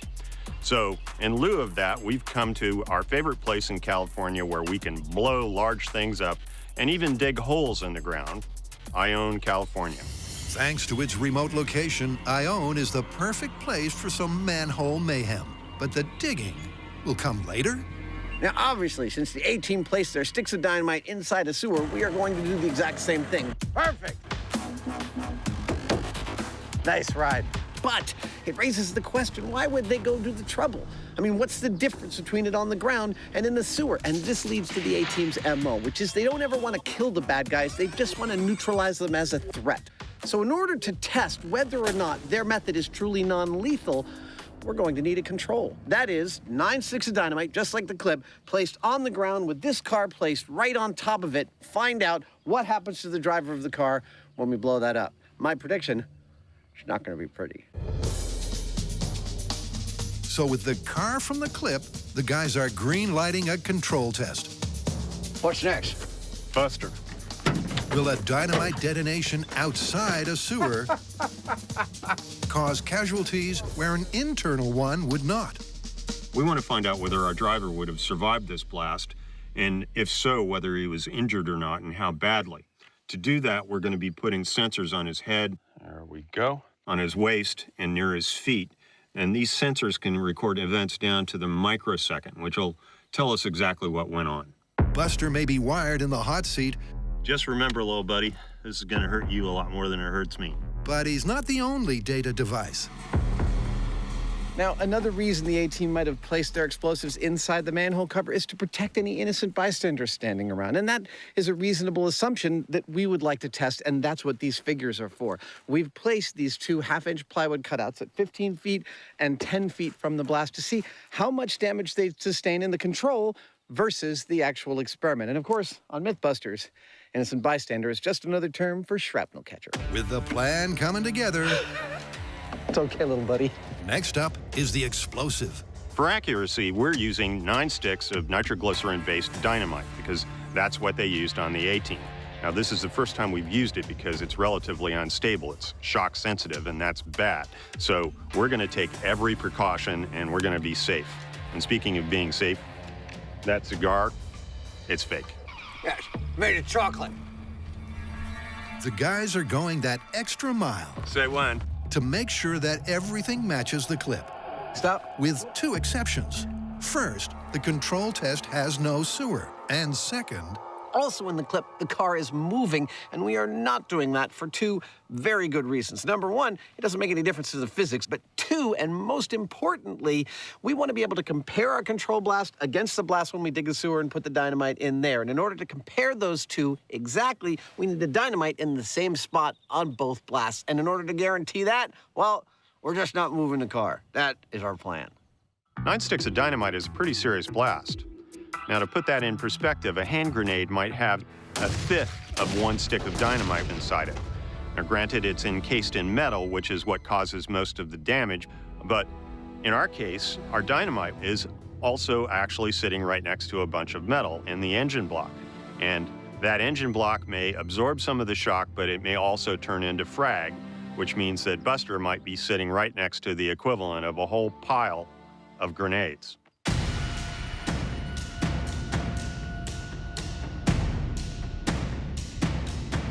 All right, sir. You ready? I'm ready. Okay. You mind if I take the first plunge? Knock yourself out. All right, here we go. This is A-Team Dynamite Test, the control. I've always wanted to do this. In 3, 2, 1.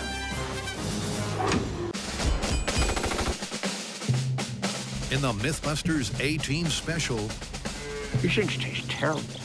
the guys were wired up to a countdown In 3, 2, 1. that just got cut.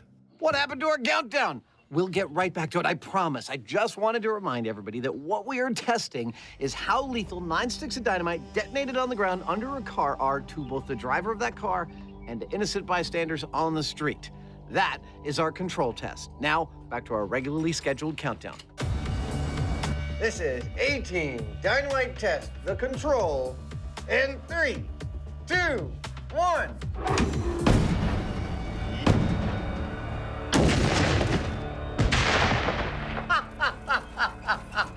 I'm no munitions expert, but I don't think that car's gonna be there when the smoke clears. When the dust eventually settles, the car hasn't disappeared. But it's not exactly in one piece. How you doing there, little buddy? Oh, man. He actually looks almost completely intact.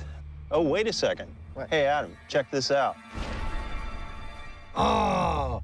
That's a hole clean through to the underside of the car. I am now going to go out on a limb and predict that Buster didn't survive that, but only the numbers will tell us for sure. It didn't look good for Buster. But what does the data say? That looks pretty bad in here, huh? Like hell on earth? But get this.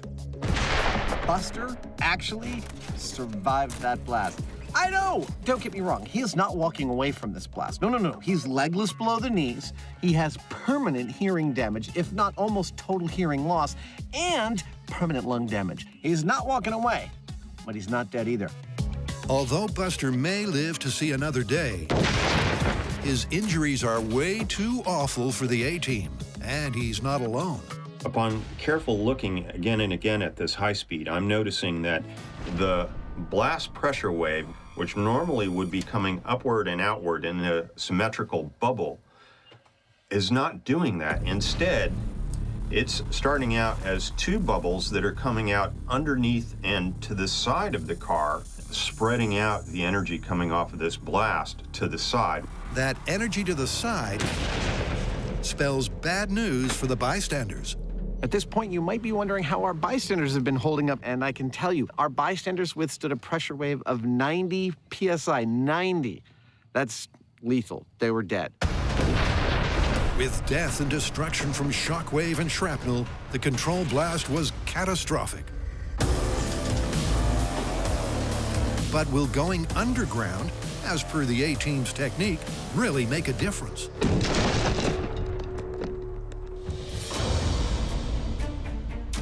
Back at the shop, Adam and Jamie's A-Team cannon 3, 2, 1. has so far flunked. But Adam knows why.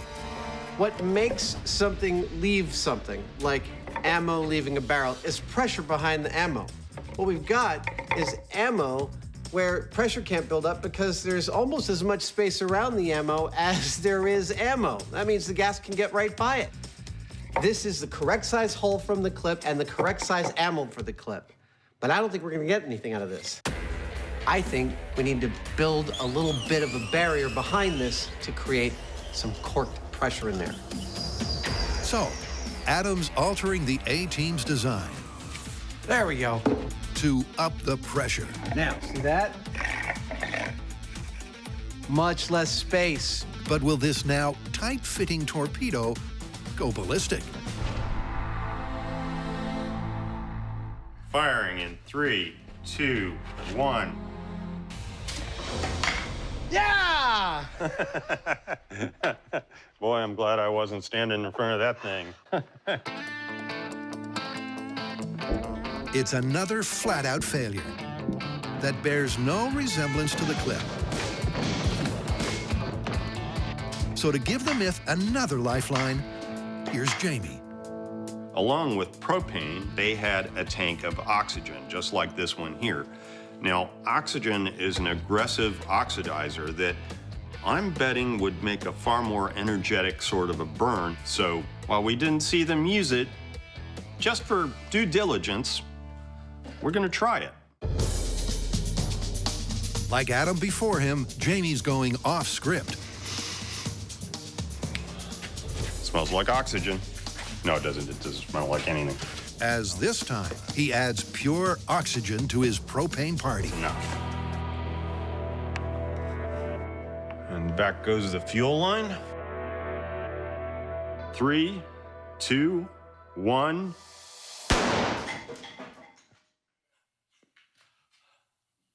Oops. Wow, well, That wasn't exactly what I had in mind. I mean, I knew the introduction of pure oxygen in there would make a more energetic reaction, but I didn't think it was gonna blow up the whole barrel. I mean, it was kind of scary. But it does make me think that if I dial back the oxygen to just the right amount, I should be able to find a sweet spot that shoots that wooden ammo out as pretty as you please. After watching the dismal results we were getting trying to use propane to shoot projectiles out of our cannon, you might be wondering why the addition of oxygen made the reaction so much more vigorous. I mean, oxygen's in the air I'm breathing right now, isn't it? Well, yes, but less than you think. Breathable air is actually 78% nitrogen and only 21% oxygen. What Jamie filled the barrel with before the addition of propane was 100% pure oxygen. Now, what do you need for the burn to happen? Propane and oxygen. And what he put in there was 5 times more pure than what is in the air. Thus, the reaction we got was much more powerful. So with some running repairs on their log, Better than new. and some better late than never safety shields, There we go. That makes me feel safer. it's all systems go to find out if there is a propane and oxygen mixture that will fire their projectile but won't destroy their cannon. Okay, I'm fueling. 3, 2, 1. Hey! It moved about a foot. For each test, So going to 4 seconds. the guys are altering the relative amounts of the two gases. 1,000. Firing in 3, 2, 1. We got it out! Woohoo! Give me a high five. But after some early encouragement, 3, 2, 1. it's not long before a familiar pattern emerges. This one's for the money. Firing in 3, 2, 1. That was by far the most vigorous bang yet, and our projectile didn't move at all. Indeed, after 24 concentration combinations, including a repeat of Jamie's Big Bang, 3, 2, 1. it's clear that no gas mixture has the pushing power to weaponize their wood. Our plan was good, great even. We methodically experimented with different air-fuel mixtures of propane and air, and then we added pure oxygen. We added a barrel block to the back of our projectiles. We got breached cannons, we got loud cracks, we got bangs, we got fire. Still, one thing we did not get was any projectiles leaving the barrel and traveling towards their opponents. We have scientifically busted this device completely. But here's the thing. I have to imagine that if you put Jamie and I in an abandoned lumber yard, that we would be able to come up with something that was effective. Let's call it. Yeah. Let's figure out another way to hurl wood at our opponents.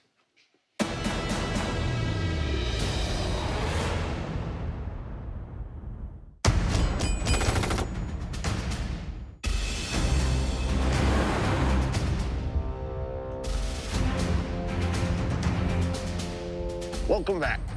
Here's the scene. The A-team is stranded in a lumberyard. The bad guys have gone away, but they'll be back in an hour. Now, instead of wanting to escape or run away, the A-team builds an elaborate device to punish the bad guys when they return. Now, Jamie and I have already tested the method that they used in the show. 3, 2, 1. And it totally didn't work. But we've stranded ourselves in a lumberyard, and we are going to attempt to build our own device to punish the bad guys when they return. Should be a pretty good show. The goal is simple. With 1 hour on the clock, can Adam and Jamie, using only the stuff they find, build a weapon that can take out the bad guys by firing planks as projectiles? Well, first up, they need a plan. So, shooting these as ammo. Yeah, I had some thoughts about an easier and more reliable way of doing this. I'm thinking something like a pitching machine where we get wheels spinning and we just feed our ammo into the wheel and it kicks it out. We got one on the... There's a trailer over there. The trailer is beautiful. And so somehow we spin that up, That's right? that's gonna be terrifying. If Oh, we get yeah. that up to a nice speed, what do you think? Should we use a motor off of like the compressor? Well, I saw this wrench over here. Dude.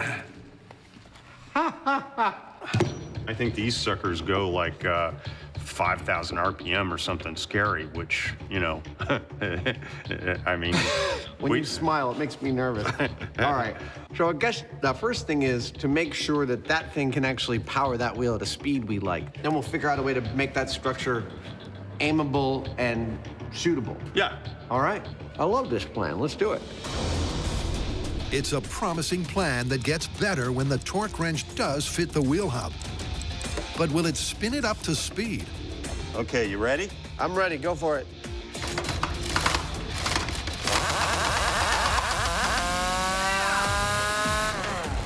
And that's just the start they were hoping for. I don't know how fast that was going, but... That seems, I'm gonna call that fast enough. Being able to spin their wheel of misfortune fast is vital to launching their lumber.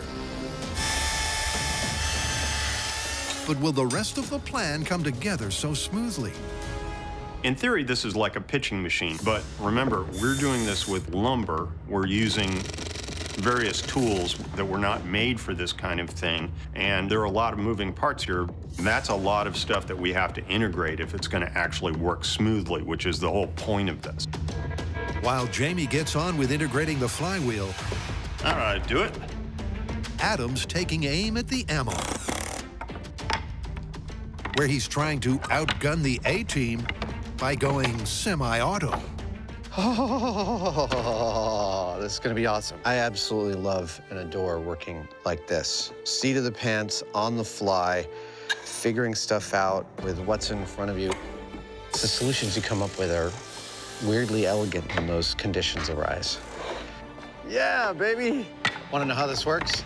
The wheel sits right about here, spinning very crazy fast in that direction.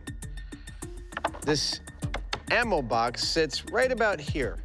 When Jamie pulls the trigger, that's this lever, it feeds a piece of wood out until that piece of wood contacts the spinning wheel. The moment it does, the wheel grabs that piece of wood and hurls it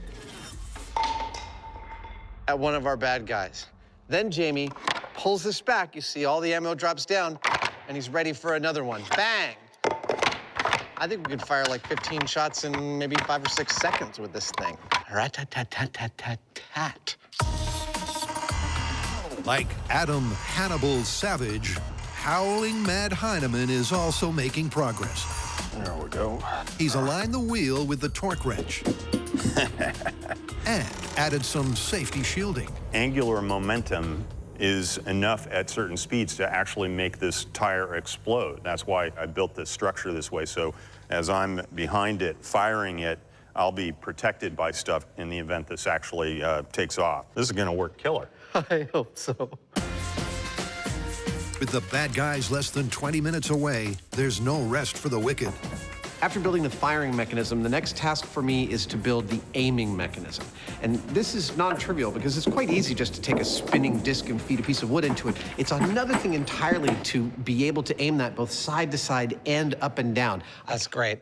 I kind of have to build essentially a wooden swing with a pivot in the middle of it to hold this entire like 60, 70 pound device that we're building.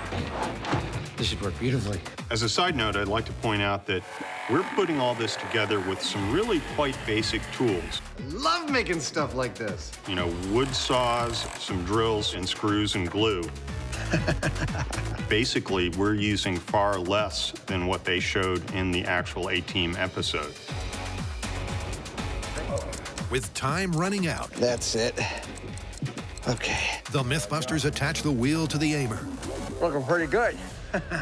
Then the magazine to the wheel. Dude, it's almost perfectly balanced. Almost like we knew what we were doing. Almost like we knew what we were doing. And before the bad guys arrive, they can fire off one quick test.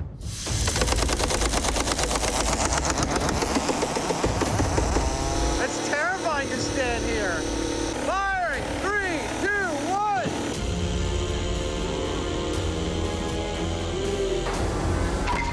That's what I'm talking about. Hey! I hit the camera! That is awesome. Our machine is working beautifully. It's a wonder to behold. It is terrifying to be behind. When it starts out, the wheel is slightly unbalanced. It's kind of like, and it settles in. And then you pull the lever, and bang, the piece of wood shoots out like 60 feet. I hit a camera. It was beautiful. 3, 2, 1. Shooting at over 50 miles an hour, That is awesome. their forklift firer is the real deal. But next, the ultimate test. Will it take down the bad guys before it's too late?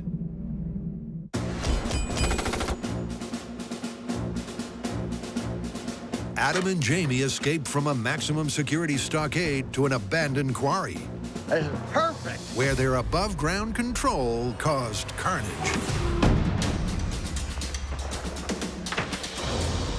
He's legless below the knees, and if he didn't get help soon, he could even drown in his own blood. All that's left for us to do now is to dig a sewer and try it again.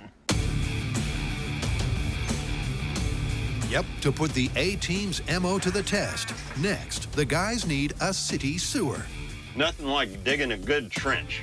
to see if the same blast, but just barely underground, will be injury-free for all.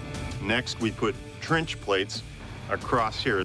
Yeah, you're spot on. And we'll completely cover this except for where our manhole is gonna be. And boom, you got a sewer.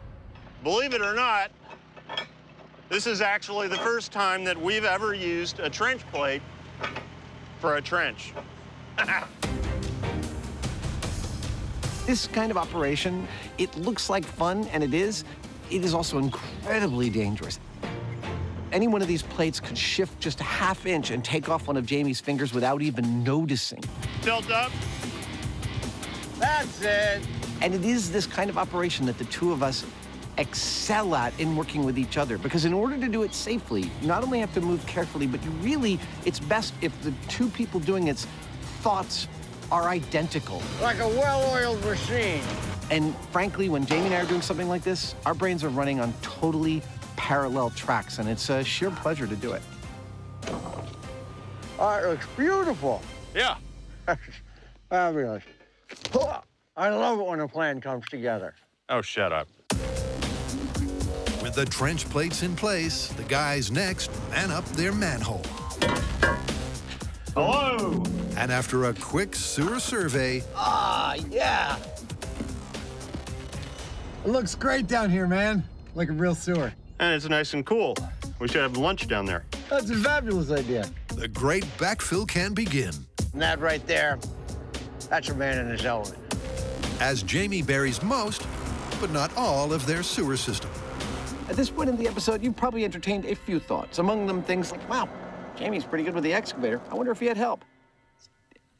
But among your comments might be, why are you guys leaving one whole end of your sewer system open? And it involves replicating the circumstances of the myth. See, we're testing an explosion of dynamite in a sewer system. Keyword, system. Sewers are part of a long set of catacombs running underneath the city. There's a lot of places for the expanding gases of the explosion to go, and that is why we're leaving ours open. With one end open, one end closed, and the top soon to be sealed shut, Do it. their drain in a day is done. That just leaves the rest of the experiment, starting with driver and car. Who drives with their legs crossed? Only Buster. Next come the all-important PCB sensors. We're using these sensors to determine whether or not Buster lives or dies in these explosive tests, but it's worth talking a little bit about how they work because it's pretty cool. Inside this sensor is a type of crystal called piezo. When you flex it or press on it, it generates a tiny amount of electricity that is very consistent. You can expose it to a blast pressure wave. It will generate a little amount of electricity that we can equate to the amount of pressure it received. That directly tells us whether or not Buster could live or die. Excuse me, Buster. Pardon me, excuse me. Thank you, pardon me, pardon me. Oh, thank you, sir. Oh, thanks for the ride. I'll call you when it's time to pick me up. After that comes the dynamite, positioned millimeters below the manhole at the very uppermost point of their drain.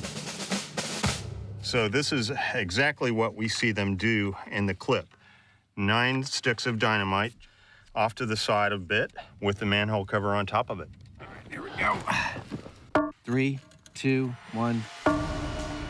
The final piece of the puzzle is to position the car exactly as it was in the control test.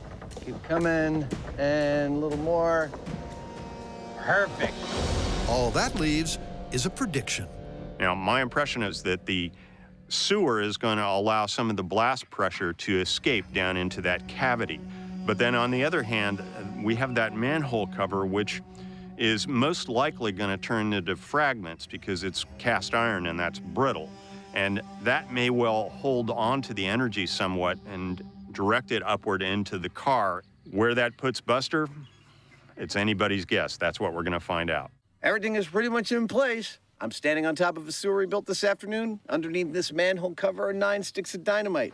Inside this 3,750-pound classic American car, we've got one crash test dummy who, if he had a brain, would be nervous. Luckily, all he's got for brains are some sensors that'll tell us whether he lives or dies. Over here, we have some innocent bystanders ready to catch some shrapnel and yield some data of their own. 600 feet over that way, a bunch of MythBusters about to have a very fine afternoon. All of this is geared to set up precisely the circumstances we see in the episode of the A-Team that we're replicating. All geared to find out whether or not that dude lives through this explosion. Now, excuse me, I got some stuff to blow up.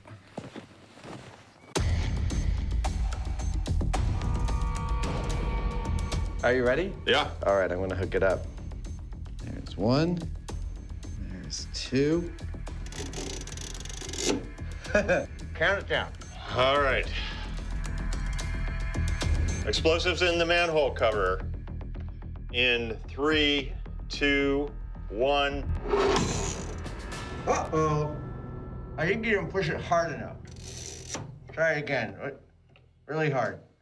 3, 2, 1. What the? Houston, we have a problem. So you might not know that a explosive plunger works. It's basically a generator. When you push it, you push a rack against a pinion, which sets a flywheel in motion and generates electricity, which it sends down this wire to the blasting cap where the explosives are. Now, we pushed that plunger and the explosives didn't go off, which means that there's a continuity break somewhere in the wire. We're gonna run another wire down there and go again. The guys are literally going down to the wire. But a quick replacement later, and they're ready to rumble. All right. Be my guest, sir. Count it in. Okay, A-Team explosive in the manhole cover. In 3, 2, 1. That did it. Wow! That was awesome!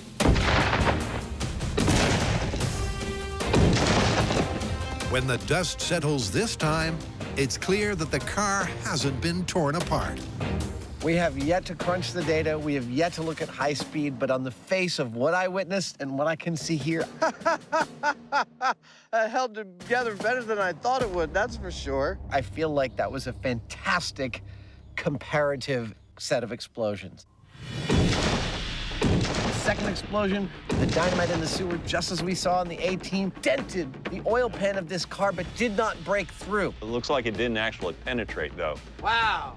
My prediction, post-explosion, pre-data crunch, is that our dude is totally fine. But we gotta check all that stuff out first. Yep, while initial impressions are good, it's all down to the data.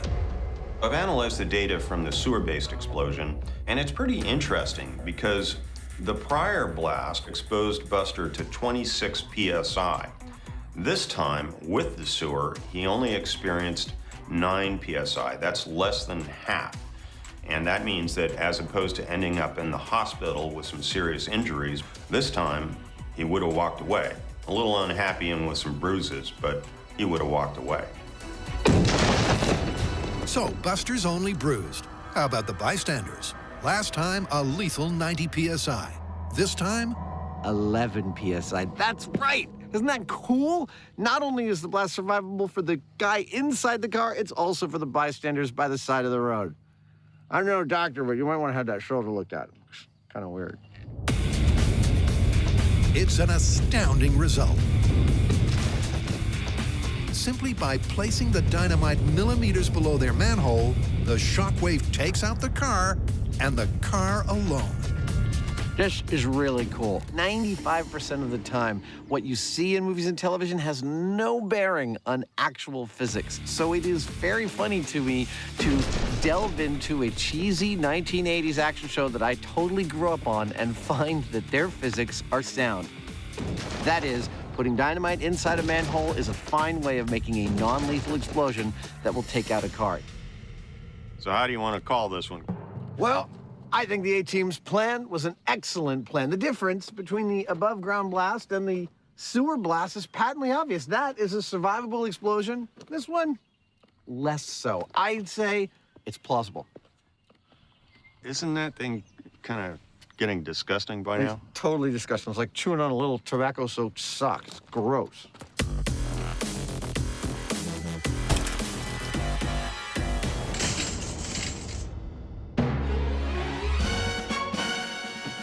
All right, let's get out of here. Where to, Colonel? Back to the lumber yard.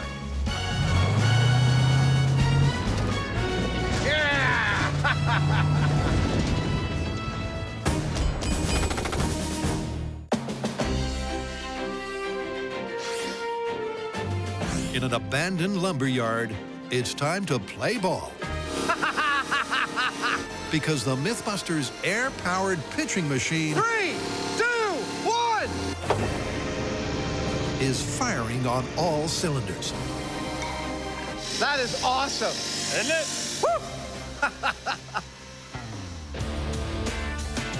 Well, our cannon is ready, and by our best estimates, this thing ought to fire these chunks of wood at something between 50 and 75 miles per hour. That is significant and dangerous. And I want to point out that this is a purely improvised build by B and Jamie. So all of this design was here on site. A sheer pleasure. This is a classic MythBusters build. Like the A-Team, the guys improvise their weapon in just 1 hour.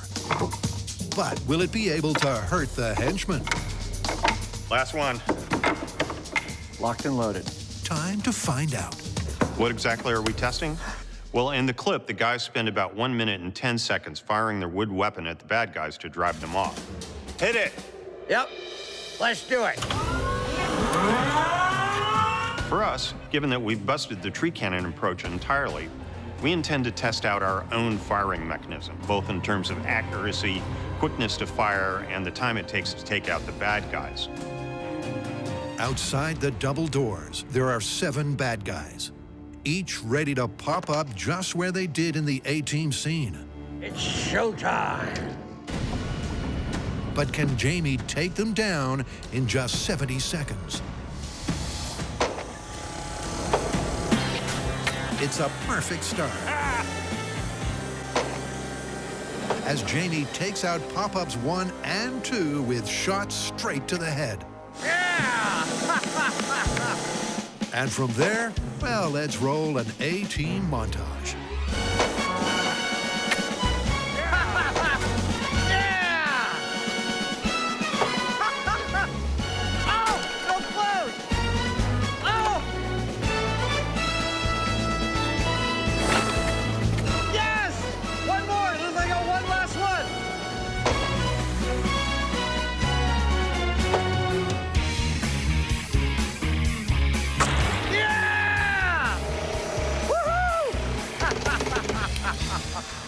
Haha, 1 minute, 5 seconds.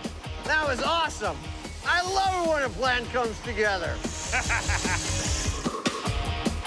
We had our targets rigged so that when I hit one, another one would pop up in its place. I was able to get them one after the other until I had to get the farthest guy out. The thing is, the further the range, the more that these sticks start to tumble and do unpredictable things. But even though it took every stick of ammo I had, in the end, I got every single guy. The rig worked like a charm. Our task was pretty straightforward. Replicate a clip from the A-Team, MythBuster style. Same ammo, completely new construction. We used a spinning wheel this time and an air wrench. And guess what? It worked magnificently. It worked exactly like we saw in the clip. It was awesome. Firing at 60 miles an hour with near-perfect pitch, their rig was the real deal. And having scratch built it in under an hour using junk lying around the lumberyard, I might say that the MythBusters have out-A-teamed the A-Team. Hey, A-Team, if you need our help again, you know where to find us.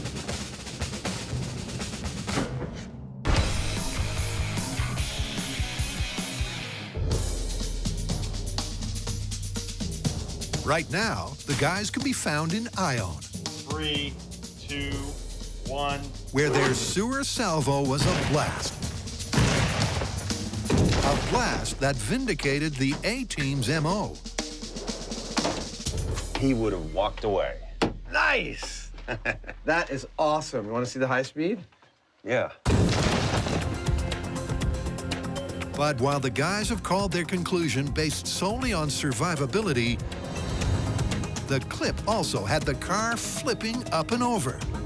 And with no flip in tests 1 or 2, they're now upping the ante. And here's how. The first thing we've got to do to get that car to flip is to bring a little more pressure into the game. So to do that, we're sealing off the sewer. The second thing we're going to do to try and guarantee a flip is move the position of the car relative to the explosion. Now, in the first 2 explosions, we copied exactly what we saw in the show, and that is explosion happening pretty much dead center of the car underneath the engine. This time, we're going to move it over here to the left, try and get it to flip that way. That's the theory, anyway. That's the theory. And here's the test subject. You know, every time Adam and I go someplace, people ask us, where's Buster? But if you get to know him, he's kind of a jerk. Plus, he's heavy. That's why we don't mind blowing him up. Oh, he's so heavy. Oh, sorry about that. Come on, Buster. Watch your head. There we go. With Buster not quite strapped in, No seatbelt. No, I think Oh, well. he'll be all right without it. Okay. the car is moved into prime position. Keep coming. That's it, right there. If anything will flip this car that well. Then it's go time. Fire in the hole! Love doing that. All right, here we go. Ah, this is so cool. A-Team sewer explosion, final attempt to flip this car in 3, 2, 1. Oh. Ain't no flip.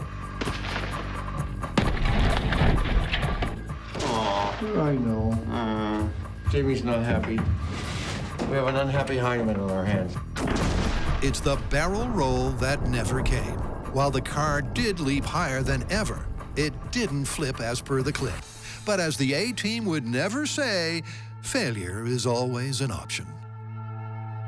3 setups, 3 blasts, 3 cars destroyed, 1 very tired crash test dummy, and the results are pretty darn definitive. The A-Team's plan of putting 9 sticks of dynamite inside a manhole cover in order to disable a car without killing its occupant is totally plausible, completely sound. In fact, the only thing that they got wrong in the episode, and this is shocking, is that 9 sticks of dynamite will not flip this car. But everything else is possible. It's like validating the media of my childhood. How awesome is that? I pity this fool.